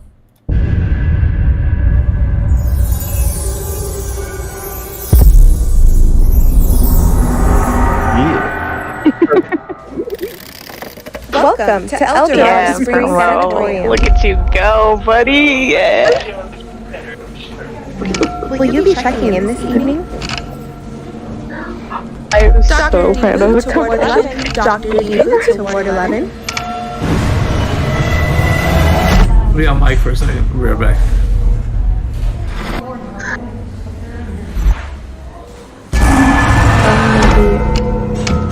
We hope you enjoy your stay. We hope you enjoy your stay.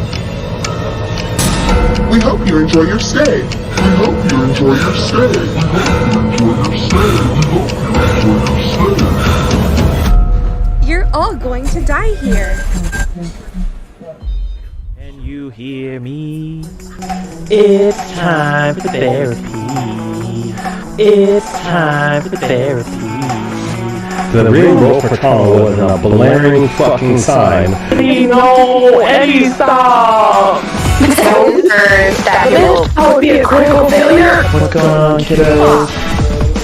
Hey, yo. Fuck. Sorry, we can't have mistakes. Fuck me. What's up, guys? Welcome back to therapy. I still have a name in this, so we're gonna call it Trauma Time Therapy because I couldn't find anything that works with the letter E.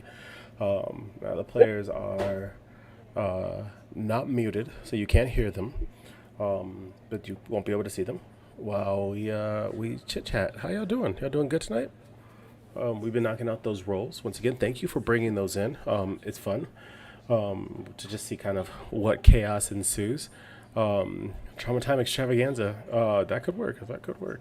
It's hot in the room. It's hot. It's hot back there. We got three of us in the same house playing together. But it's going well. But yeah, the characters are definitely coming alive. We've got trauma slowly being revealed and unfolding. It's gonna be really interesting to see how the interpersonal relationships develop in the wake of the information being presented. Are we missing someone? We are missing someone. We lost Rome. Yeah, he stepped away. He turned off his camera. Yeah. But how y'all doing tonight? How's everyone doing on that end? Put some fan art in the Discord? Yeah, guys, drop some fan art in the Discord. I'm back. Hey, welcome back. It looks really good. Reminder, you guys are not on camera, but your mics are still unmuted, so they can hear you. If you're checking out the stream as well, you can see what the chat's looking like on the side. There goes Deontay dancing. Please check out our socials. Thank you so much, Jelly Fortwam. Obviously, the link tree is where everything is. But Etsy, we've got some stuff on there we're still selling. Instagram, we've got clips, art, etc. And we're posting on there. 11K more trauma points? For what? What are you trying to get to? I think I know what he's trying to get to because I know who it is. 11K more. It's got to be the give them trauma button. Yeah, that makes sense. That. Mic on. Mic off. It definitely makes sense. Oh man, so nice to have a back to my chair again. Yeah. Let that plot keep stirring. I mean, how many points would you guys say you get a night?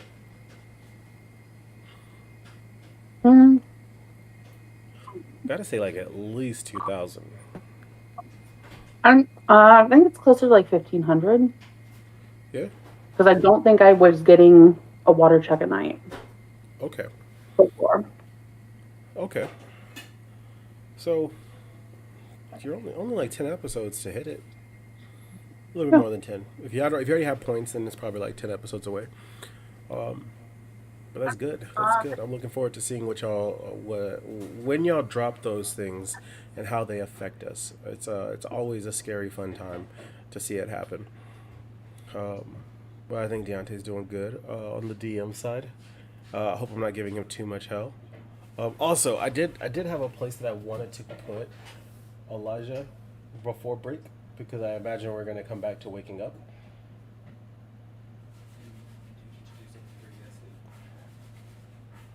Be back where I can sleep. Can I just have snuck back in after helping? Yeah, That's all he was gonna do. Okay, cool. I just wanted to make sure I'm not, a popsicle. The next morning. Right. It can reverse charge your iPhone 15. Okay, cool. I made it back inside and I'm resting. That's good. I just wanted to make sure. Evil bitch. I made you some content. Daddy made you your favorite. Oh, You brought 70 people here? Here comes the content. We have never had a raid that big. I know that doesn't sound like much, but oh goddamn! And I got the popcorn for it. Thank you, my dear. Thank you so much, guys, for 70 people being here. That's incredible. It's good to see all of you. Pressure's not on for me. I'm not DMing today.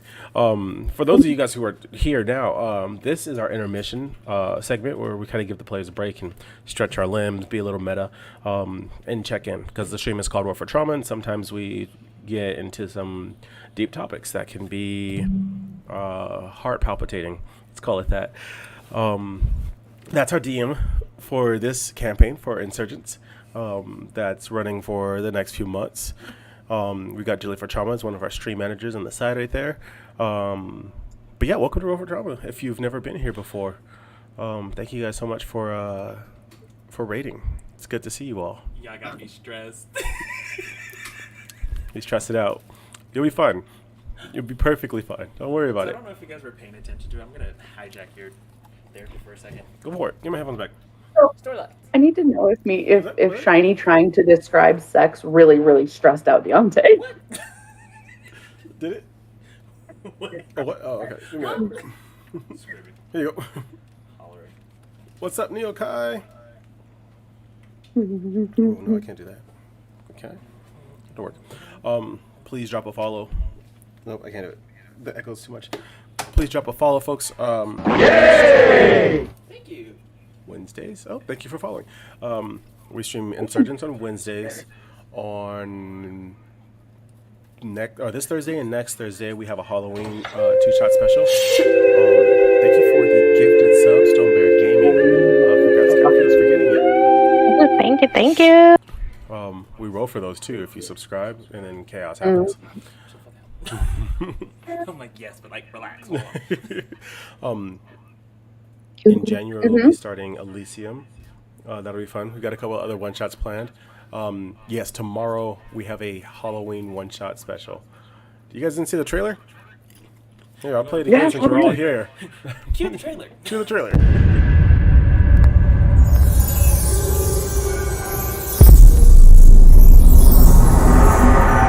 Battery low. Welcome to El Dorado Springs Sanatorium. Will you be checking in this evening? Dr. D. Boop to Ward 11. Dr. D. Boop to Ward 11.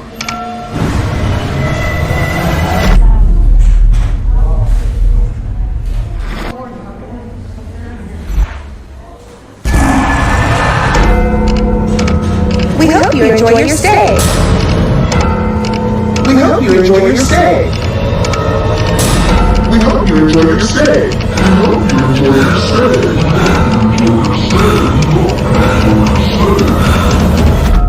You're all going to die here. Battery low.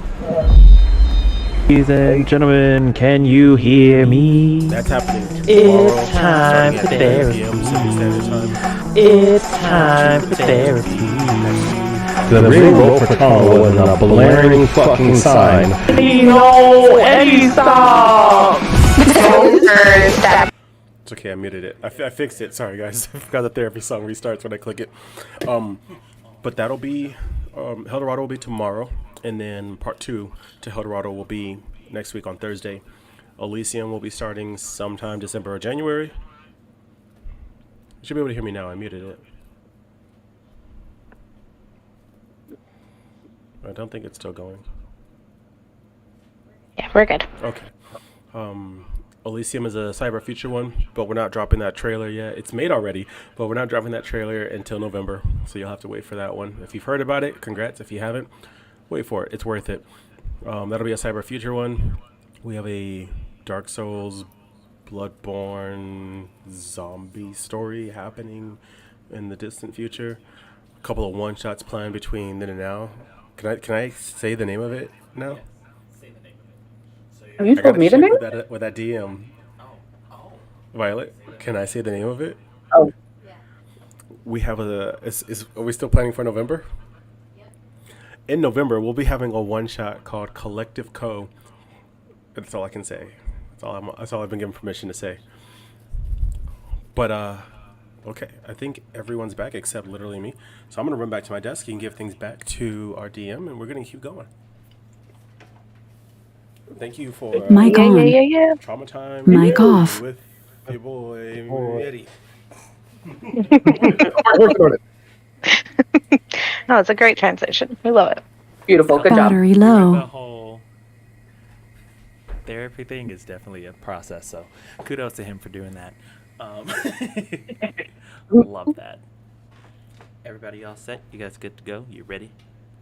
Let's do this. And we're live.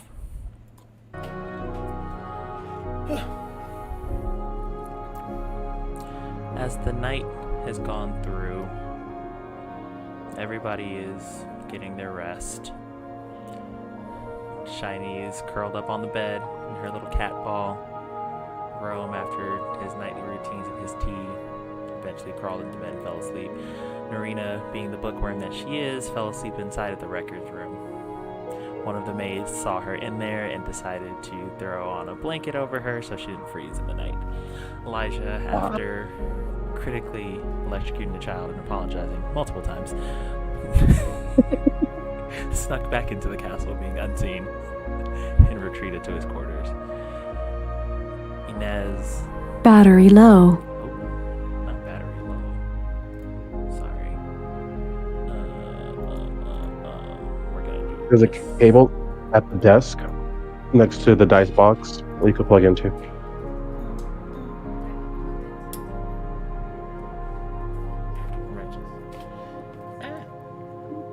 So many things going on. Hold on.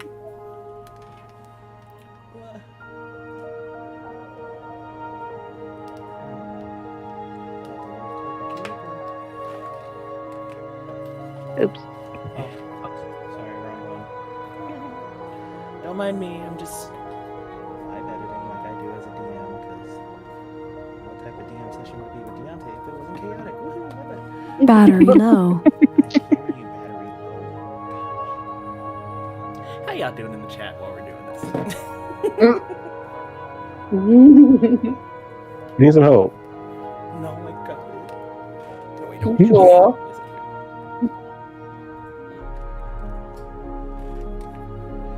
Charging battery. Yep, everything happens live. We love it. This is how you know this isn't scripted.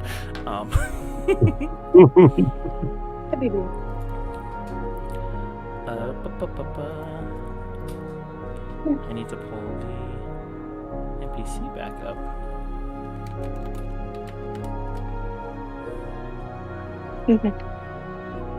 Popcorn, cat, yes. Yes. He's being really aggressive about someone else. Love that. He's a very big boy.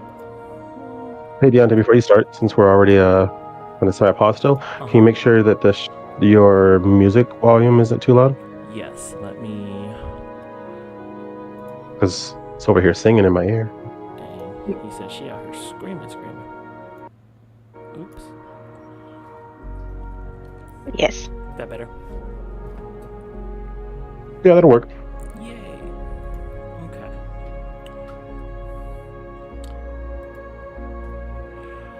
As everyone's sleeping, pull back up. Inez, you would hear a knock on your door.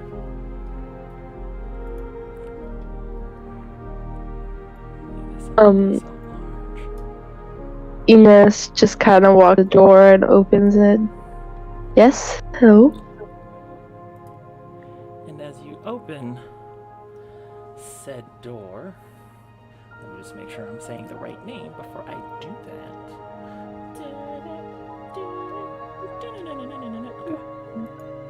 As you would open the door, you would see Luca, your childhood friend. Hey, I heard you made it back safely, and I just wanted to see you. I hope it's not too late. No, you're totally fine. What are you doing here? He grabs your hands. He's like, I was worried about you. You know, I mean, you're kind of like the closest thing to me since your brother decided to go and leave me. So, you know, I mean, I figured I'd come check on my best friend, right? Fair enough. But why aren't you asleep? Well, you know, I mean, there's a lot going on. Our kingdom suddenly froze over, and I wasn't sure if you were alive. And I've been pacing around all day, and I found out that you made it home safely, and I just wanted to make sure that you were good. And I hear that you're leaving me again so suddenly, so I don't know. I'm not leaving you. I'm not leaving you. I'm just trying to help the world. He kind of looks you up and down, and to think my princess is gonna go and save the world. How crazy is that? I know, right? Well, would Elijah be awake? Sure, why not? Elijah's awake. Elijah's awake, and he's gonna go outside and just kind of see what's going on with this. Okay. So as he kind of like leans in to try and tell her something, he hears the door open, sees you walk out, and he's like, sorry, I hope I wasn't too loud or keeping you guys up or anything. I'm sorry. Elijah has like that look on his face, like, nah, you good, bro? No bad. And he's just gonna go back in the room. Right before I close the door, I'm just gonna peek again, and then I'm just gonna close the door. The hallway may still be frozen over completely because of this unnatural winter that's fallen over the island, but you can feel the heat radiating off of Luca's face out of sheer embarrassment for being caught in this situation. Are you okay?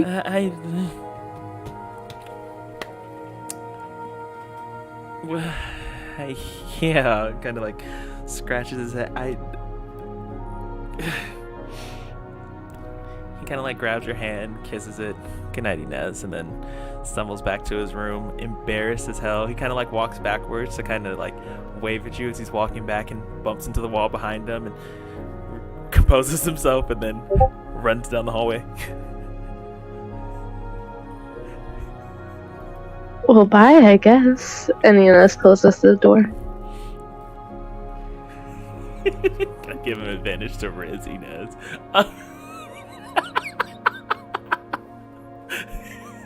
Stop, chat. Get it together. Okay, so at this point, this would be considered a long rest. It's the next morning. The only person that really has to worry about the long rest thing would be Elijah. As you guys are all starting to wake up in the morning, you're hearing knocking on the door. Champions, the king requests your immediate presence in the chamber, and then they kind of like step out. Do they come to get me in the library? The maid specifically comes, and she's like, Miss Narina, it's time to head out and depart. And she kind of like looks you up and down. Oh gosh, can you please clean the drool off of the pages? Narina like sits up and she's like cleaning her face, obviously dreaming about all the naked soldiers she just saw, and sits up. And as the maid's turning around, she takes 3 scrolls of records that she found and stuffs them in her bag and shuffles out. The maid definitely sees you and she kind of grabs you. Hey. Listen, I allowed you to read the material, but I didn't say you could take the material. It's official business. It's vital. Vital information to saving the world. You must understand. Roll for persuasion. Abso-fucking-lutely.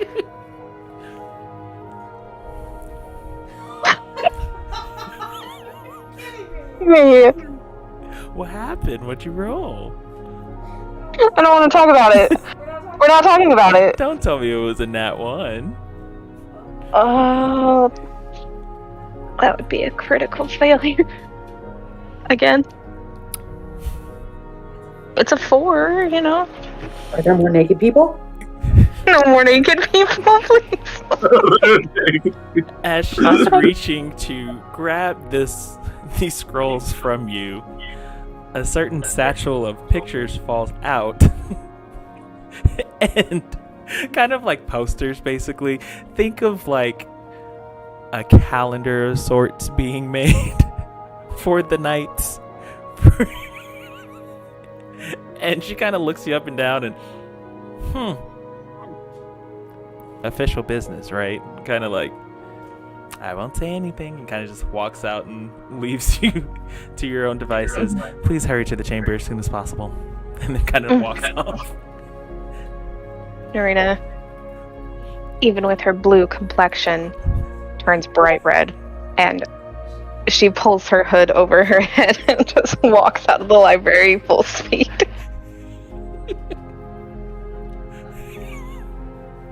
That's funny.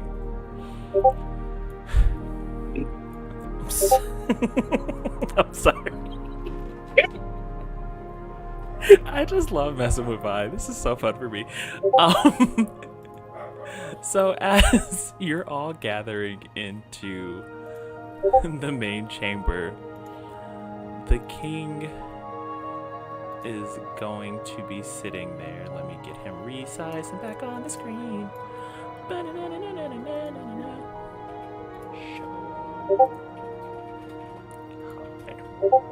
Okay.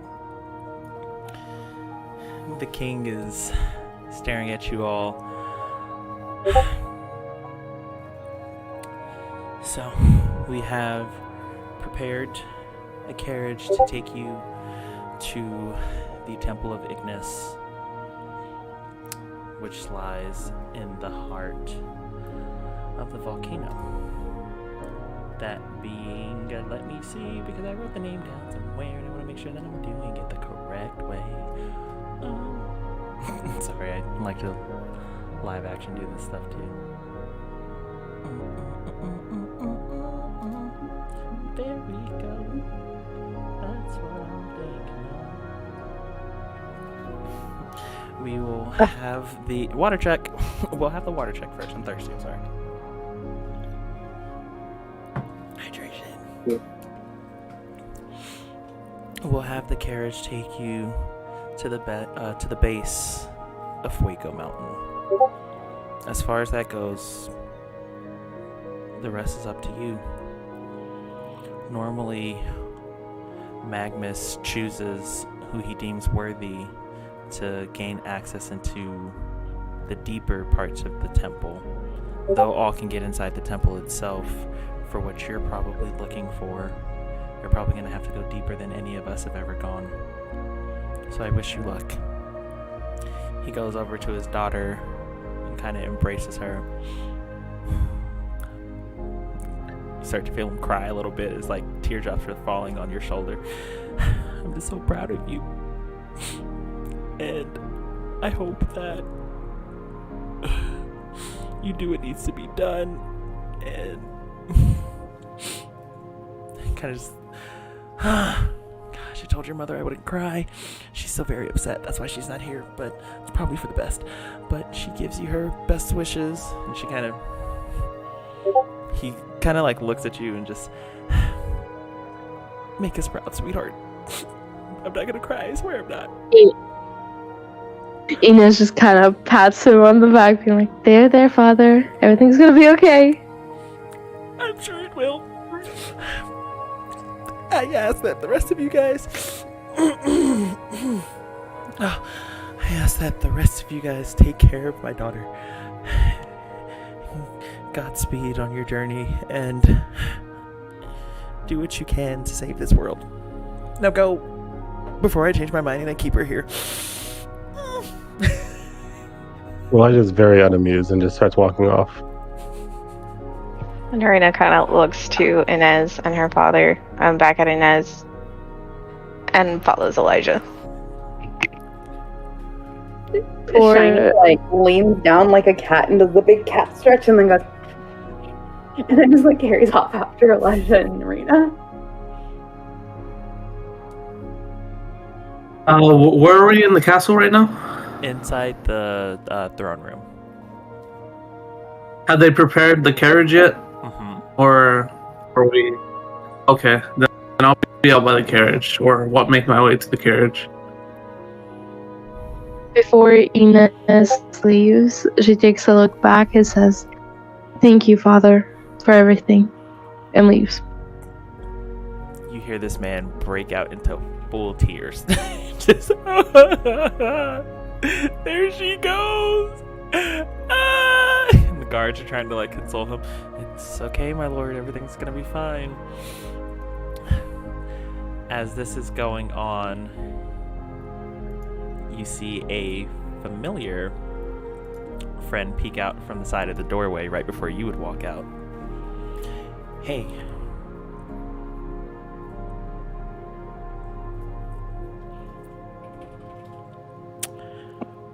Hello? Listen, I'm just gonna kind of cut the chase. I care about you a lot. Like, a lot. And I don't want anything bad to happen to you. And I know you're super strong, and I know I joked around about me being the champion, not you, but if anybody's fit to be the champion, it would definitely be you. So, you know, that's definitely a thing. And,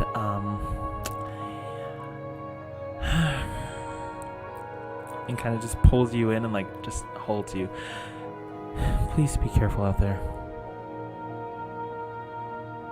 And will be. And thank you. Kind of like steps back, gives a wink, and then as he's trying to like turn to walk away from you, walks smack into a wall, and then dusts himself off, and then goes around the corner again, kind of like trying to compose himself just from being a total goof. As you guys go outside, there is a royal carriage prepared for you. There are torches on each corner, basically, of the carriage. Though the flames are still kind of low due to the unnatural cold that's there, they're slightly bigger and producing a little more heat than the ones inside of the hallways in the actual castle were before. The horses are geared up in proper armor and saddles, I guess, of sorts that kind of add an extra layer of warmth for the horses so they're not freezing over. And they are waiting. There is a guard that is at the helm with the horses, kind of getting them calmed and everything. Now, the king would want me to escort you guys to the base of the mountain. Let me know when you're ready and we'll depart. Narina is going to look at Elijah. Are you riding in the carriage or outside of the carriage? Am I going to be consumed with annoying conversation again? If that means you'll ride outside of the carriage, then yes. All right, cool. I'll saddle up.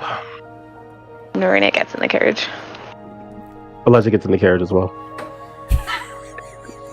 Narina glares at him and like sits in the very far corner. Shiny also gets in the carriage. Yep. Oh my god. Inez too. You're driving, right? Yeah, I got you guys. Did you say there was somebody else there that could drive us? Or sorry. Yeah, one of the king's guard would be actually driving the carriage this time. Oh, never mind. Rome, you can sit with us. I'll bear the cold over conversation, so I'm good. Oh. Well, damn. As depart from the castle, you're starting to see some of the people that you guys saw as you were coming in, wrapped up in the blankets that the kingdom's provided for them, and some of the different like rations and stuff that they had set up to help them get through. They're kind of like waving you guys off, as you can see some other carriages slightly off to the side being loaded up as they're also heading in the same-ish direction towards you, but going towards one of the temples. One of the guards that Narina would have noticed kind of gives her a head nod for that information that she gave about having them all sent to the temple. And you guys are on your way as you're going through this frozen wasteland where normally decorated with all types of vendors and battles from the people of Lavar, just constantly fighting because they're a very proud and fiery people. It again starts to resemble a ghost town where life that was there before bustling and rampant is struggling to keep its flame, basically, to hold on to the little remnants of heat that they have left for themselves. You're going through the countryside at this point, and the guard kind of looks back at you guys. It's going to take us about 2 hours before we make it to the base. Once we get you to the base, that's where we'll depart. I'll go back and bring more of the people here to the safety of the of the temple. I asked the guard, what's the likelihood that we'll run into like bandits or wild wolves or something? Realistically speaking, I don't think you're gonna see any of that out this way. Anyone that usually wants to fight challenges you honorably, so I don't think you're gonna have the issue of like bandits coming out here. And wildlife, I don't think we've really seen much of it since the freezing. Hoping this doesn't mess up the ecosystem or anything and kind of focuses back on the road. Can Narina hear this conversation? Mm-hmm. Narina's gonna poke her head out of the window. It will mess with the ecosystem, and she sticks her head back in. Elijah's gonna look to Inez and go, "You took his virginity, didn't you?" I'm not confirming nor denying. Such a great political answer. Narina opens one of the scrolls that she had and is just like burying her face in it. I need you to roll perception. Who, me? Yes, you. Abso-freaking-lutely. Why do you keep doing this to me? Come on. Okay. Well, that was a 16. As you unroll this scroll to read, another piece of parchment falls out of it with the face of one of the knights that you saw.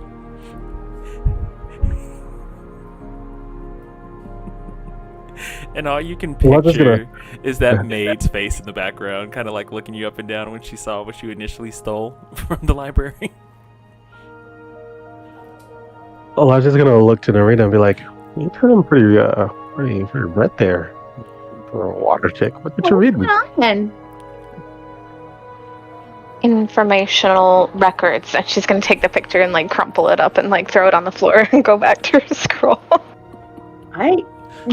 Brittany looks at Elijah and she goes, "I don't know about you, but I've never looked like that after informational records." It depends on the information. He's gonna grab it off the floor and ball it. Like leans up and looks over. Very informative. So shiny. Oh my goodness! Why are you blushing? Was it? Is it just like a profile, like a work? Mm-hmm. Okay. Why are you blushing though? It's just a regular picture. It's very detailed and hand drawn, almost like how you would see calendar, like right? in one of the calendars. And this knight is sitting there in the barracks with nothing but his captain's helmet covering his nether regions. So sorry, my question was unclear to you then. I asked if it was like Oh, like no. this portion of No, the no, body. no, full body. Oh my god. Narina like looks at the two of them and starts coughing. I'm not blushing, I am sick. You should keep your distance. And then she goes back to her scroll. She's clearly like hiding her face, and she turns to like the carriage wall.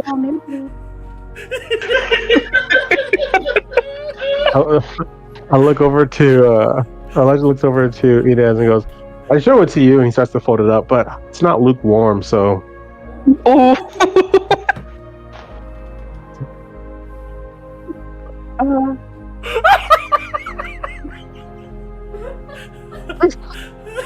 you're dead. I hate it here. Oh my gosh. I did it, and yet I hate it. This is so Wait. stupid. This is your fault. Yes, Can Andy. I snatch the picture out of life?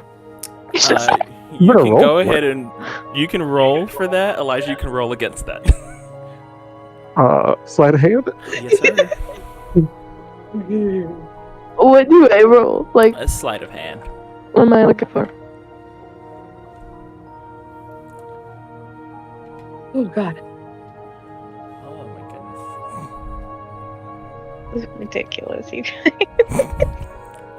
This is all because you rolled You're the one who that chose to play a virgin, okay? Come at me like this. Damn. You know exactly My who the dice fuck you're hate playing you. this game with. Oh lord. What'd you roll? My dice hate me. I rolled 6. I rolled an 18. Damn. No!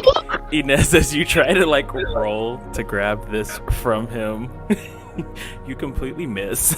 And you kind of fall over into Narina's lap. At this point, you can see that she's completely blushing. She lied to you and she said that she was sick. She's clearly blushing. She's lost all color in her face out of sheer embarrassment. I'm gonna ball it up and throw it at them. Bit red, aren't we? Well, Is she, maybe she's blushing because boys aren't her thing. But she's blushing harder now that Irina's in her lap. Or Inez Shiny, is in her lap. maybe she's blushing because no one's been her thing yet. I don't mean yet. I mean like in general. Just remember, she's never seen a man in like 130 years, was it? gosh, Narina's going to push Inez out of her lap. And Elijah looks at Rome and goes, can you even have sex? Like, is that against your church? You said for me? Yeah. No, we're not against it. My man. We all look- Then he lowers it because you're in armor and he's electric, and he's like, never mind. Never mind. Shiny is literally falling over laughing. She thinks this is the best conversation they've had yet. Isn't Rome outside of the carriage?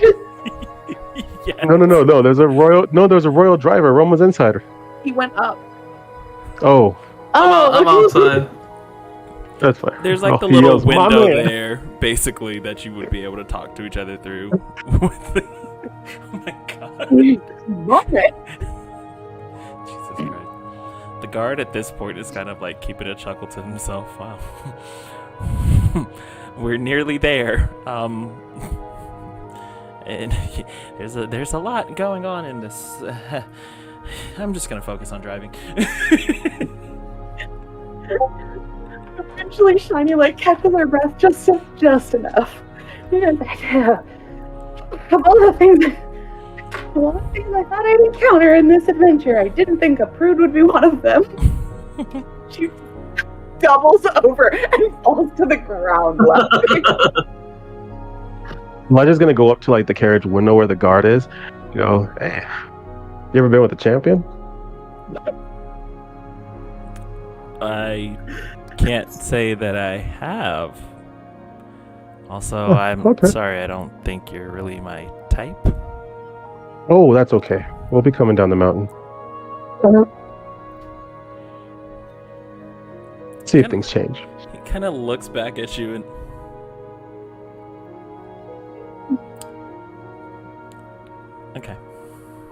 Narina squeaks from inside the carriage. Are we there yet? 2 hours though.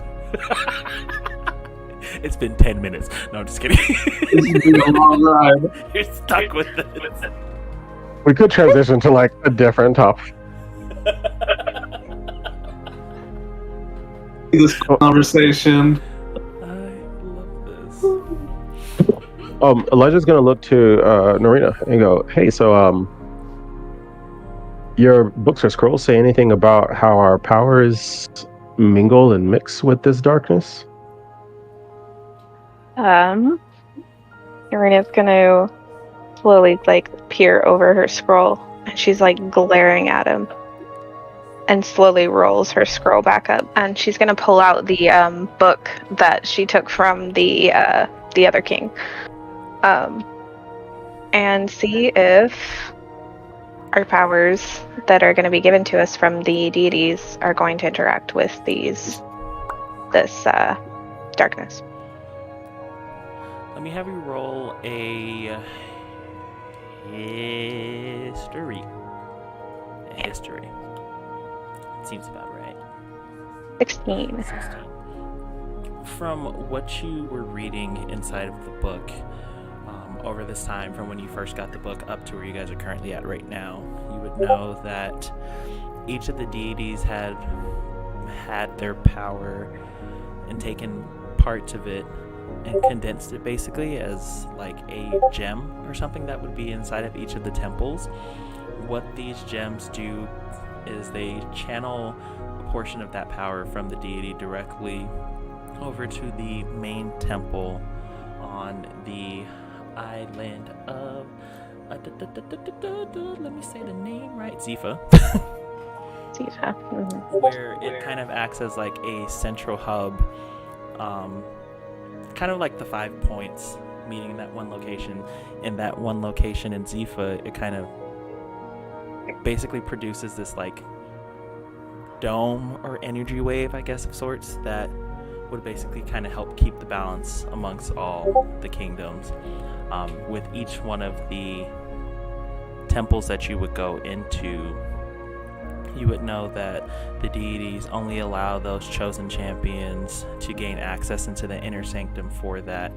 And during the creation of each one of these locations, it helped start to basically keep the darkness at bay. When all 5 were combined just at the one location in Zifa, it kind of helped bound the darkness inside of the cavern that they had in the Exon Chasm. This power, seeing that it's been corrupted, is slowly breaking it's broken the seal on that chasm, letting that dark energy out. But from what the tale says inside of the book, when all 5 of the elements combined together, they would basically perform that protective seal to seal away the darkness. Okay. Narina is going to relay this information to Elijah and everyone within earshot. So, from what I can tell, we're going to need all of our powers combined. Our powers alone will not be enough.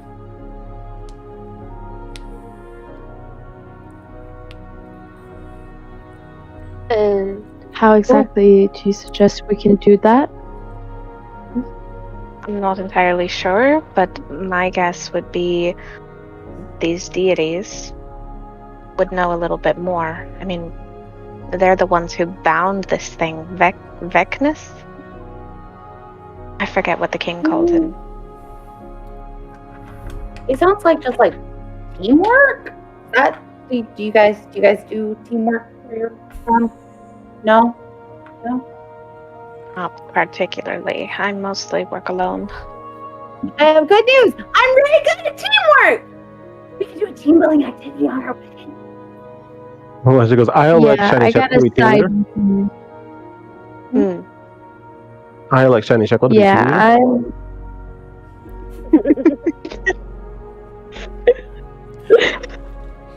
in charge?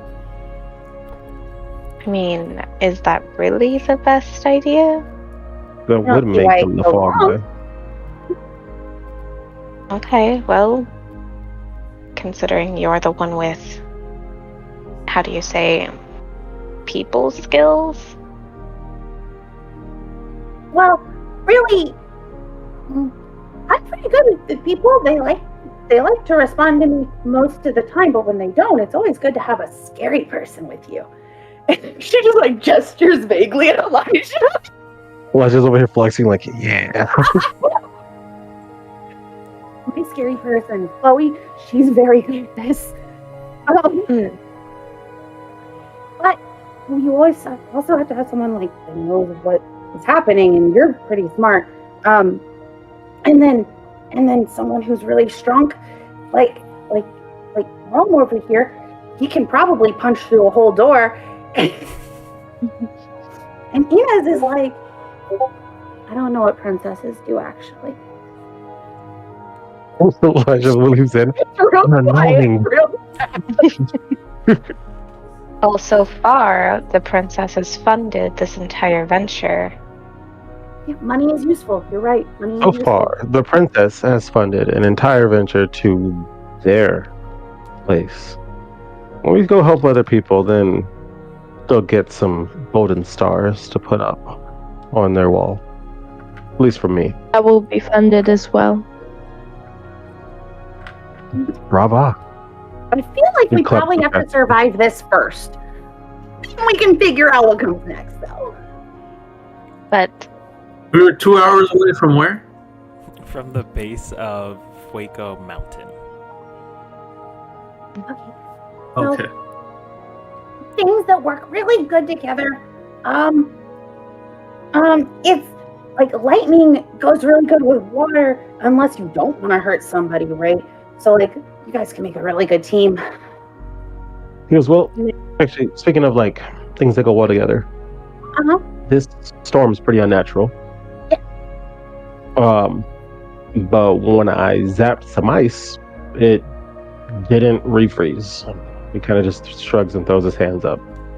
When did you zap some ice? Don't worry about it. Listen, zap some ice didn't refreeze, so like maybe on a small scale we can keep this at bay, and on a big scale we focus towards sealing up whatever it is. I think our elements will have a big impact on this darkness. I think whatever grace these deities have given us could be useful in helping this. I mean, the storm, it's not a storm. It's not a natural occurring thing. The snow, it is filled with dark energy.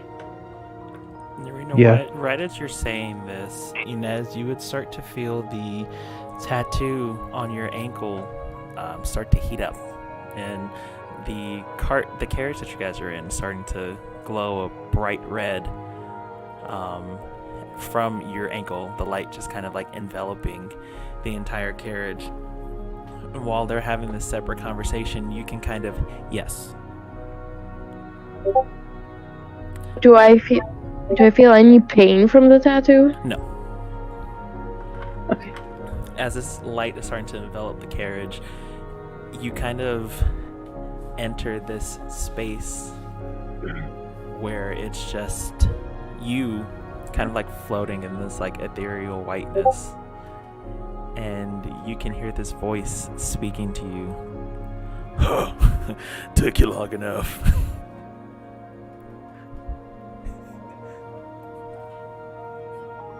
What do you mean? Who are you? Where are you? Well,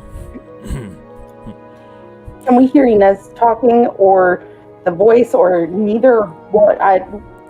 Who can we hear? This would be solely for Inez. You would Can we hear see her, though? No. Okay. You wouldn't see any changes realistically with this. You guys are having your conversation. She's kind of just sitting there as if nothing's really changed on her end. Let me do this, let me do this, let me do the thing right here. Oh, it's all like going on in her mind. Yes. Kind of similar to the conversation you have with your stone every time your stone talks to you. Mm-hmm. So in the process of this, the voice tells you this, and you're like, who is this? It starts to get really warm inside of this space, and then a bright red light kind of like starts to shimmer in front of you. And then the deity Magnus kind of pops up in front of you.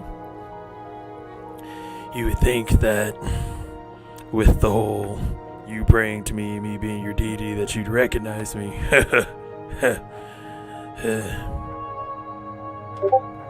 Well, I apologize profusely.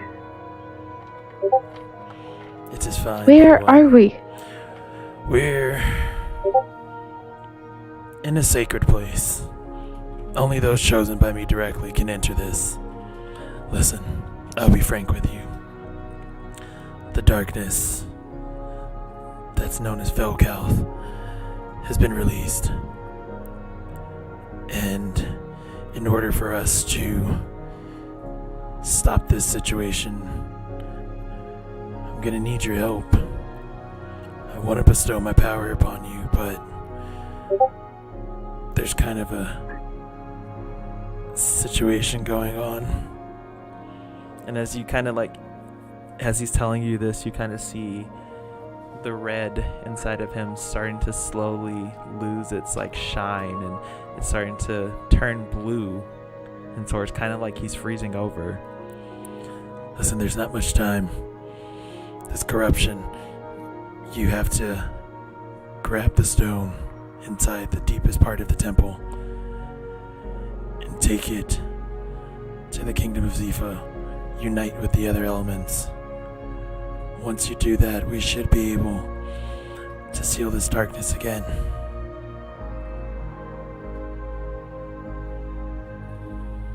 Is that all? Will that help everybody?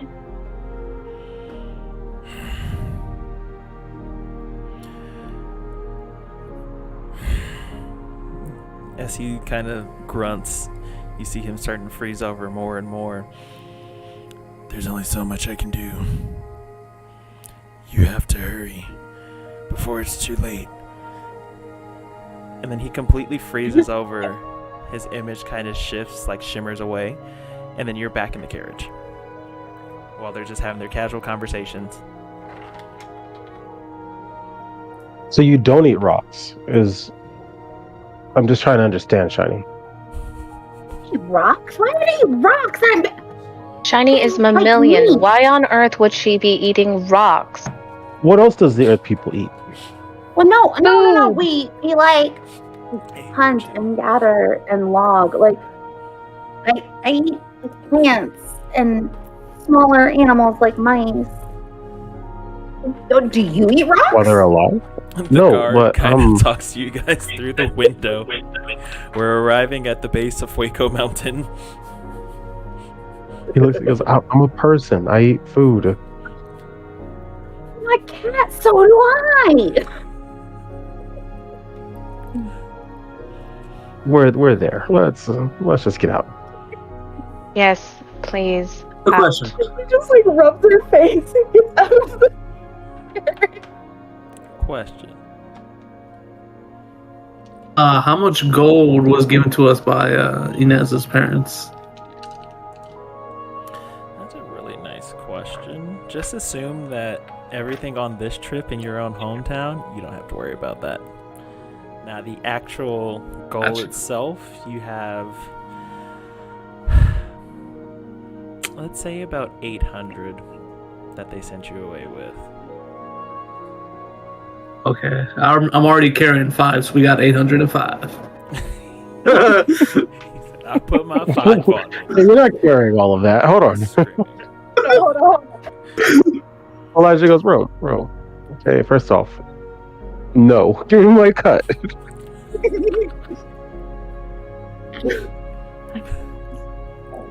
As the carriage pulls up to a small set of various buildings around the base of this mountain, you can see the sheer size of this once active volcano covered in ice and snow the different crags that would normally have like heat coming out of it, like vents and stuff, frozen over entirely. The base of the mountain, where the path normally has flags kind of leading into the smaller buildings where they usually pray towards Magnus, look a little bit worse for wear. Still intact, almost as if some tiny bits of like Magnus's grace kind of kept the buildings themselves safe from whatever's fallen to the rest of the island itself. There's a few fire pits that are lit. You can see some of the carriages from the kingdom unloading people going into the temple, where they're being handed rations and blankets, sending them inside of the building to kind of like haul in there for protection.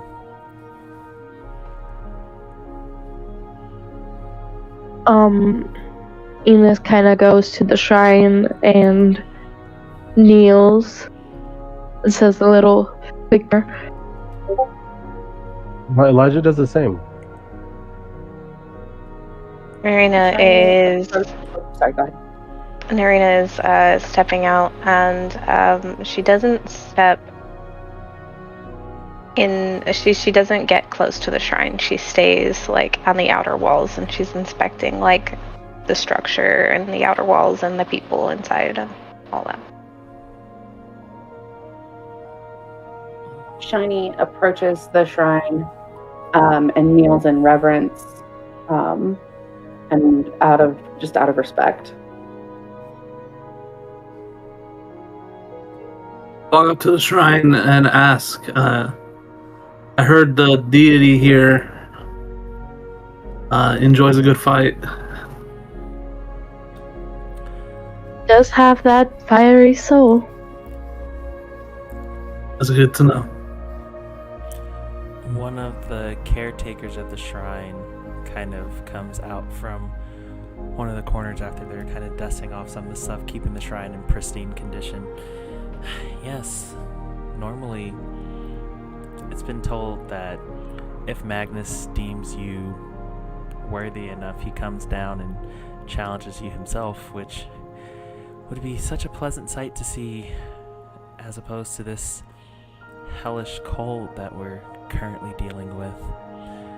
I take it you 5 are the champions that were spoken of to come and fix the situation we're having. And then he looks, he sees Inez.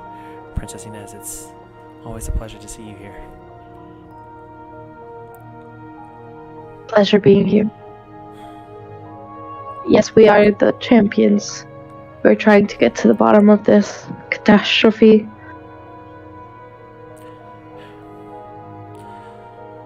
I'll be frank. The path that we would normally take up to the very top of the volcano entrance, it's pretty dangerous right now. We're not really used to navigating through such hard ice and snow, and normally with the heat that we naturally produce, you think this would be fine, but it's unnatural in some sense, almost as if something deeper is supposed to come out of it, but we're not entirely sure. Elijah But looks and goes, "Hey, is it doable?" Don't worry about it. I know another way." Did you? Are you going to zap us again? No, not this time.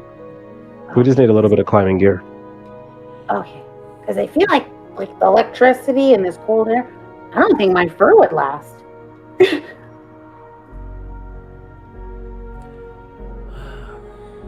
Ines looks to the person that I was just talking to and asks them if they have any gear. Yes, we will provide you with what we can. I mean, normally we don't have too many people climbing up the sides of mountains, but I mean, desperate times call for desperate measures, and when people want to see if they're worthy enough to get to the top and get into the inner sanctum, we don't really stop them. So we'll see what we can muster up for you and send you on your way. Thank you. Gonna cost us money. Kind of looks at you and, Ask the real questions here. well, no. I mean, this is in the service of the kingdom. The king and queen asked us to make sure everything was prepared for you, but I can assure you it won't cost you anything. Gotcha. Free stuff is always better. Narina kind of like steps forward, and she looks at Elijah. The people of Ulm may be good at climbing mountains, but the rest of us? Not climbing gear. It's pretty simple. Put the sharp thing into the wall, move up. Do I need the sharp thing with my claws? Probably better if you do. Oh. I should probably take off the mittens, huh? I can climb better, so I can act as the anchoring point. If anyone slips, I can bear the weight. If you all slip, well, we're gonna die, but that'll happen anyways on whichever path, so... Oh. You didn't have to say it like that. She like got Right. That's fair. I'm so sorry, Shiny. You'll all die. I can recover. Better? But it's the most direct path, and I know it's still there. Alright, well, if we're going up, then tactfully, the one that controls the wind should be at the bottom. Yes? And she looks at Rome.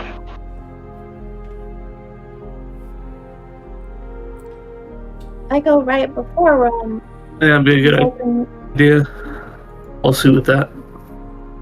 I go second to last since I can help with moving the earth a little bit. That might help catch if somebody falls. Could be helpful.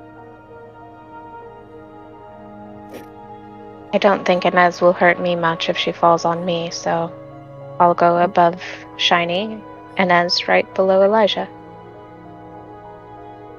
And if I Is there climbing just like a sheer cliff? Or is there going to be like points where we can stand? It's only about halfway up. There's a back path that was blocked off ages ago. So once we've climbed about halfway up, then we can get onto a different path. And we'll make it in no time.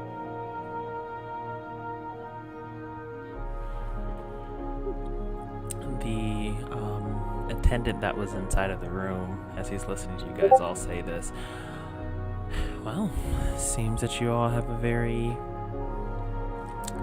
well thought out plan. Let me go and fetch those materials for you.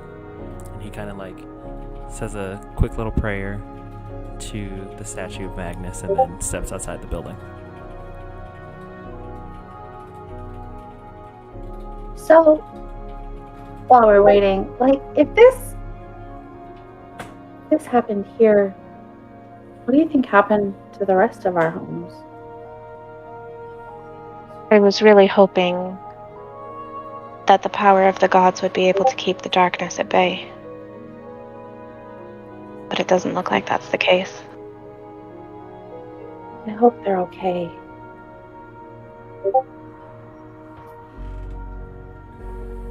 A few moments later, the attendant walks back into the room with various ropes and hooks and different like pikes and things that you would have for like climbing gear.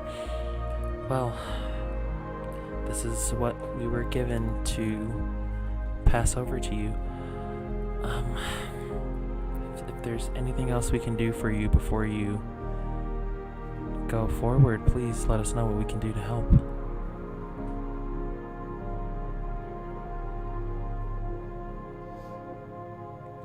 I say we go. Okay. Lead the way, Elijah.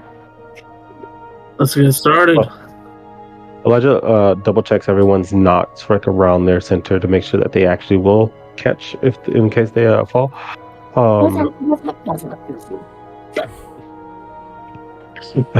And then he heads around the mountain path to like that back cliff-facing side that he knows can be climbed. Right before you guys walk out to start taking this trek up the mountain, the priest, the attendant guy, kind of like stops you. Wait, before you go, and then says kind of like a silent prayer, kind of like extending his hand out to you all. And while he's saying this, you can kind of feel yourselves get slightly warmer, almost as if he's kind of bestowed like this blessing of like heat over you guys. So for the next hour, you guys will be able to have resistance to any type of cold damage that you would have. As he says the silent prayer and says, "Best of luck to you, champions," and then goes back into the temple itself and starts making arrangements for the people that are slowly coming in to like get them all situated.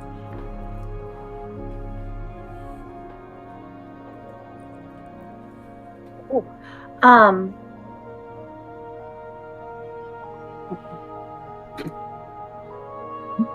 Elijah looks at the base of this cliffside, and he just kind of closes his eyes for a moment. Says a prayer to himself, and he opens his eyes like, "All right. I'm guessing none of you have climbed something like this before." Not to this extreme. Usually, All right. small cliffs, trees. Well, we don't have time to do swinging lessons, so really simple. It's not a race. Okay? Find your holding, make sure it's solid, move up. That's it. That's the trick. Any questions? Yeah, does anybody know how how far from sea level we are? Shani just kind of looks at Inez. I don't know why I looked at her. I don't expect that she knows. Do you know? Logic goes, normally ask Narina. Yeah, right? Well, you are. Why? You're not gonna drown or out on us, are Not you? sure. It's uncomfortable being this high up. Let's go. He nods. Goes, oh, well. Yeah. He takes his chain with the big dart at the end of it, and he kind of like swirls it and he throws it really high, and then he starts climbing it up. The rope behind him, losing slack, and that's the one that's tied to all of y'all. All right. Who's next? It's Inez, then me, then Shiny, then you. Okay. Yeah. So, in that order, I'm gonna need you all to roll for acrobatics. Acrobatics? Good at that. Elijah, since you're adept to climbing anyway, it wouldn't really matter. I'll take your roll anyway just to see how finesse you do it, but you do this stuff for a living. How's that nat 20 looking then? I was like, it doesn't matter. I got a nat 20. You're basically doing like cartwheels and handsprings and backflips up the mountain as you're climbing, just kind of like showing off to everybody. Like, yeah, I do this. I'm that guy. I'm moonwalking. Basically. I got 19. And as seeing that this is your home, you would not really be known for your mountain climbing skills, but for some reason I guess you did some type of training as a young kid with your brother and Luca that allowed you guys to do a lot of like rock climbing and things like that, so you're doing this pretty easily as well. I got a 16. Narina, you would be naturally adept enough to kind of climb up, but you're going to be a little more hesitant because the higher you get, the more you're starting to feel almost land sick, not seasick, but you know, the higher up you're going, the more you're starting to feel just out of sorts. You have to stop every now and again to kind of like center yourself, catch your breath, and then continue going up. Right. Yeah. 17. You're used to doing climbing in general. This feels almost like one of the small cliffs that you have. You can feel the cold on your fingertips as you're climbing up, so it kind of shocks you a little bit every now and again, but you're steadily keeping up that pace. And Rome, what'd you get? Roll the 10. Roll the 10. with the clunky armor that you have on, it's starting to make it harder for you to get any real grip. How metal gets kind of like, you know how like when you touch like cold metal like during the winter and like things kind of like freeze to it, so it's kind of like your armor's getting like stuck to the cold rock every now and again, so you have to like struggle to kind of pull yourself off to get your next holding. You're kind of basically dead weight at this point, but you're still able to climb to an extent.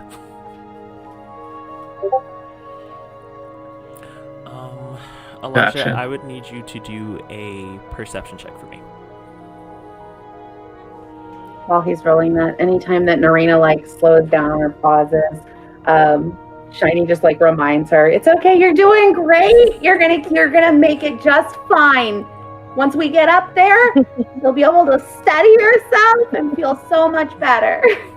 Narita starts to panic a little bit and like gets a little angry with the encouragement, and she just splashes a little bit of water down on Shiny. I got Shiny, 25. wait, what'd you get? 25. 25, okay. Shiny, I'm gonna need you to roll a d4 of ice damage. As this water would splash on you, it would instantly freeze right before it would hit you, so you're kind of getting hit with like these like little icicle spears that unintentionally came out from her throwing water at you. I'm sorry. Known that Narina has now done as much damage to me as Elijah has. 3 points. Well, no, you have resistance. Oh, so then it's half, Yep. which It's you roll half, rounded down. Down? So just 1 then. So you take that little slight cut across your face as the little mini icicle spear kind of like scratches you. You would feel the warmth that the priest kind of blessed over you guys melt it before it does any serious damage, but it did make contact with you. Narina sees this and just kind of like looks at her hands and looks down at Shiny. I'm sorry. He like hisses a little bit. Like the cat girls from middle school. Elijah, you would be the first one to make it up to where this back path is. And as you make footing first to land on top of this, you would see a how do I say this? You'd see a path that doesn't look like it's been used much in like recent times, but you can see that it leads into an entrance towards the inner sanctum of where the temple would be, or the inner temple, basically. You look down and go, "Guys, we made it." Oh, thank the gods. Everybody roll one more, besides Elijah, roll one more acrobatics check. Nat 20. I get the zoomies at the end. I got a 17. Okay. 15. Okay.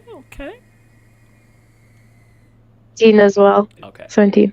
So everybody makes it up the side of this mountain with grace.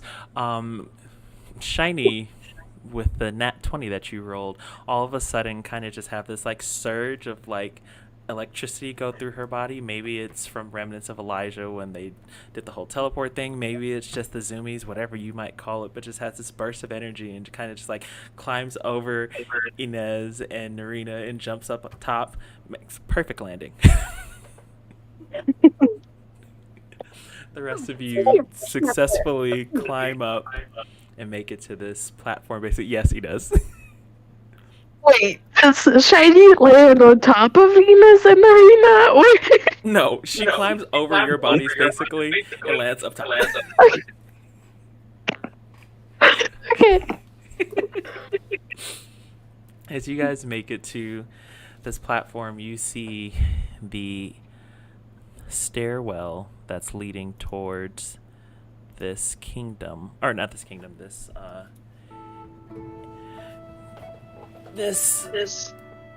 temple. Gosh, teach the DM to learn how to use words. As you... I wish he would. Oh, right, that part.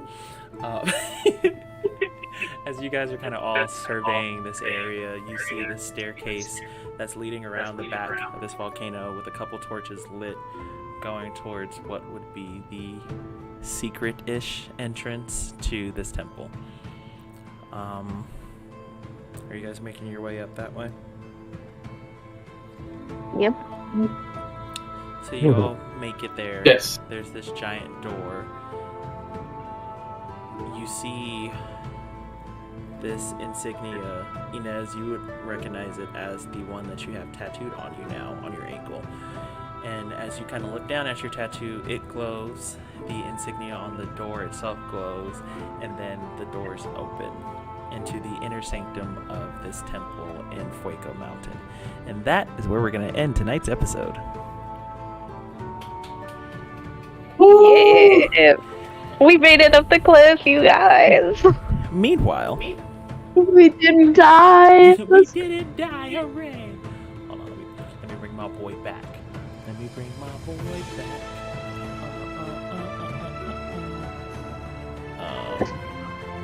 That's fine. I don't have its image, so I'm not gonna do it. Meanwhile, the cloaked character that you guys saw at the end of last episode is walking on to the shores of Lavar.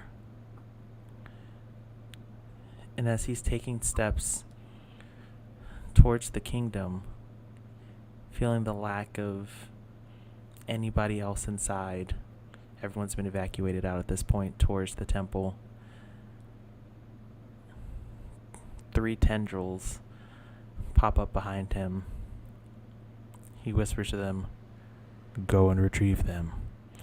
And the tendrils shoot out towards the location where you guys are. And that's the end of episode 3. Away. Ooh. How you guys doing? How You we guys feeling? spoke too soon.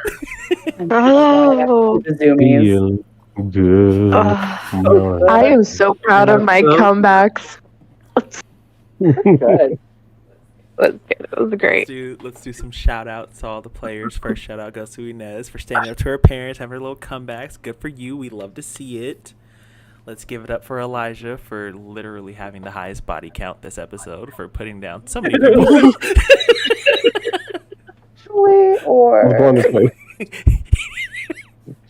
Let's give it up for Shiny for being the most fashion forward for today's episode with the mittens. We love to see that. With mittens. Make some noise for Narina for discovering some things about herself tonight that I don't even think she was ready for, and being the most flustered for today. We love to see that. Let's give it up for Rome for being the solid man that he is and failing at tea time.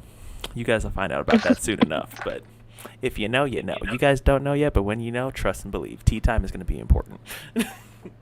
With that being said, ladies and gents, this has been another episode of Insurgence, the Elementals. Make sure that you follow us on all the socials. Follow us on Instagram. Follow us on TikTok. Follow us here. Get in on the Discord itself so you can mingle with all the characters and everything. Make sure you guys tune in tomorrow for Hell Dorado. That's going to be starting at... What time are we looking at? 8:30 same p.m. time. PST. 8:30 p.m. PST, so same time tomorrow. Make sure you bring your friends. It's going to be definitely the spookiest thing, and I'm really excited for it because I get to just watch the trauma. I'm not a part of this one. Fuck yeah! Are you guys And if you guys want to join the Discord, VC, we're gonna have a watch party without streaming it. Yes. Oh, It's gonna be so fun. It's going to be wild. We're gonna talk shit like crazy. It's gonna be amazing. It's going to be super fun. So if you guys want to get in on that action, make sure that you join the Discord. That link is there.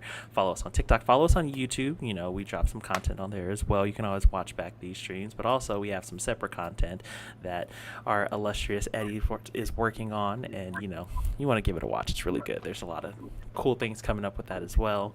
Again, check out the Etsy. We got some really cool things on there as well. With that being said, I still need to figure out how we're going to do this order from, like, who to who to who. Clockwise. Clockwise. Okay. Clockwise, starting with Rome. So tell us who you are, who you play, and where they can find you.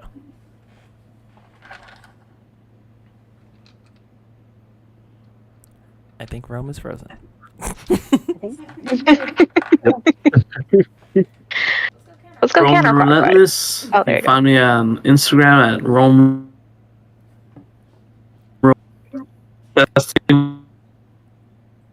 We're losing it.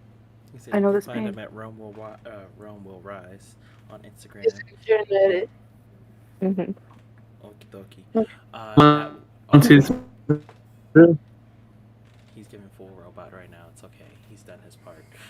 We appreciate him. The AI is taking over. Yeah. Shiny, that'd be I'm Cole. I play Shiny Checkle.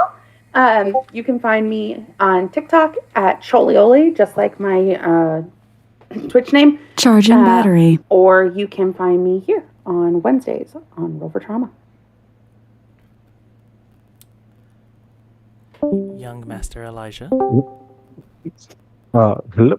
I am Eddie. I play the illustrious Elijah. You can find me here, of course, literally tomorrow night as your DM and host for Eldorado. But here all the damn time, or anything else that has to do with Roll for Trauma. Yeah, only socials I'm saying.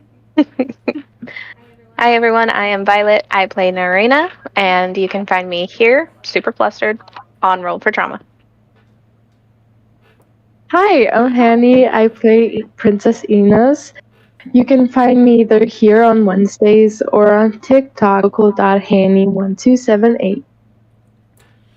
I'm Deontay. I play the Dungeon Master for this campaign. You can find me on Instagram and TikTok at Dapper_Macon 2.0. You can find me here on Wednesdays DMing this illustrious campaign. And you can find me in your hearts because I got so much love for you guys. With that being said, make good choices, drink water, don't forget to smile. Till next time, say bye, players. Bye, players. Bye, players. Whoop, whoop.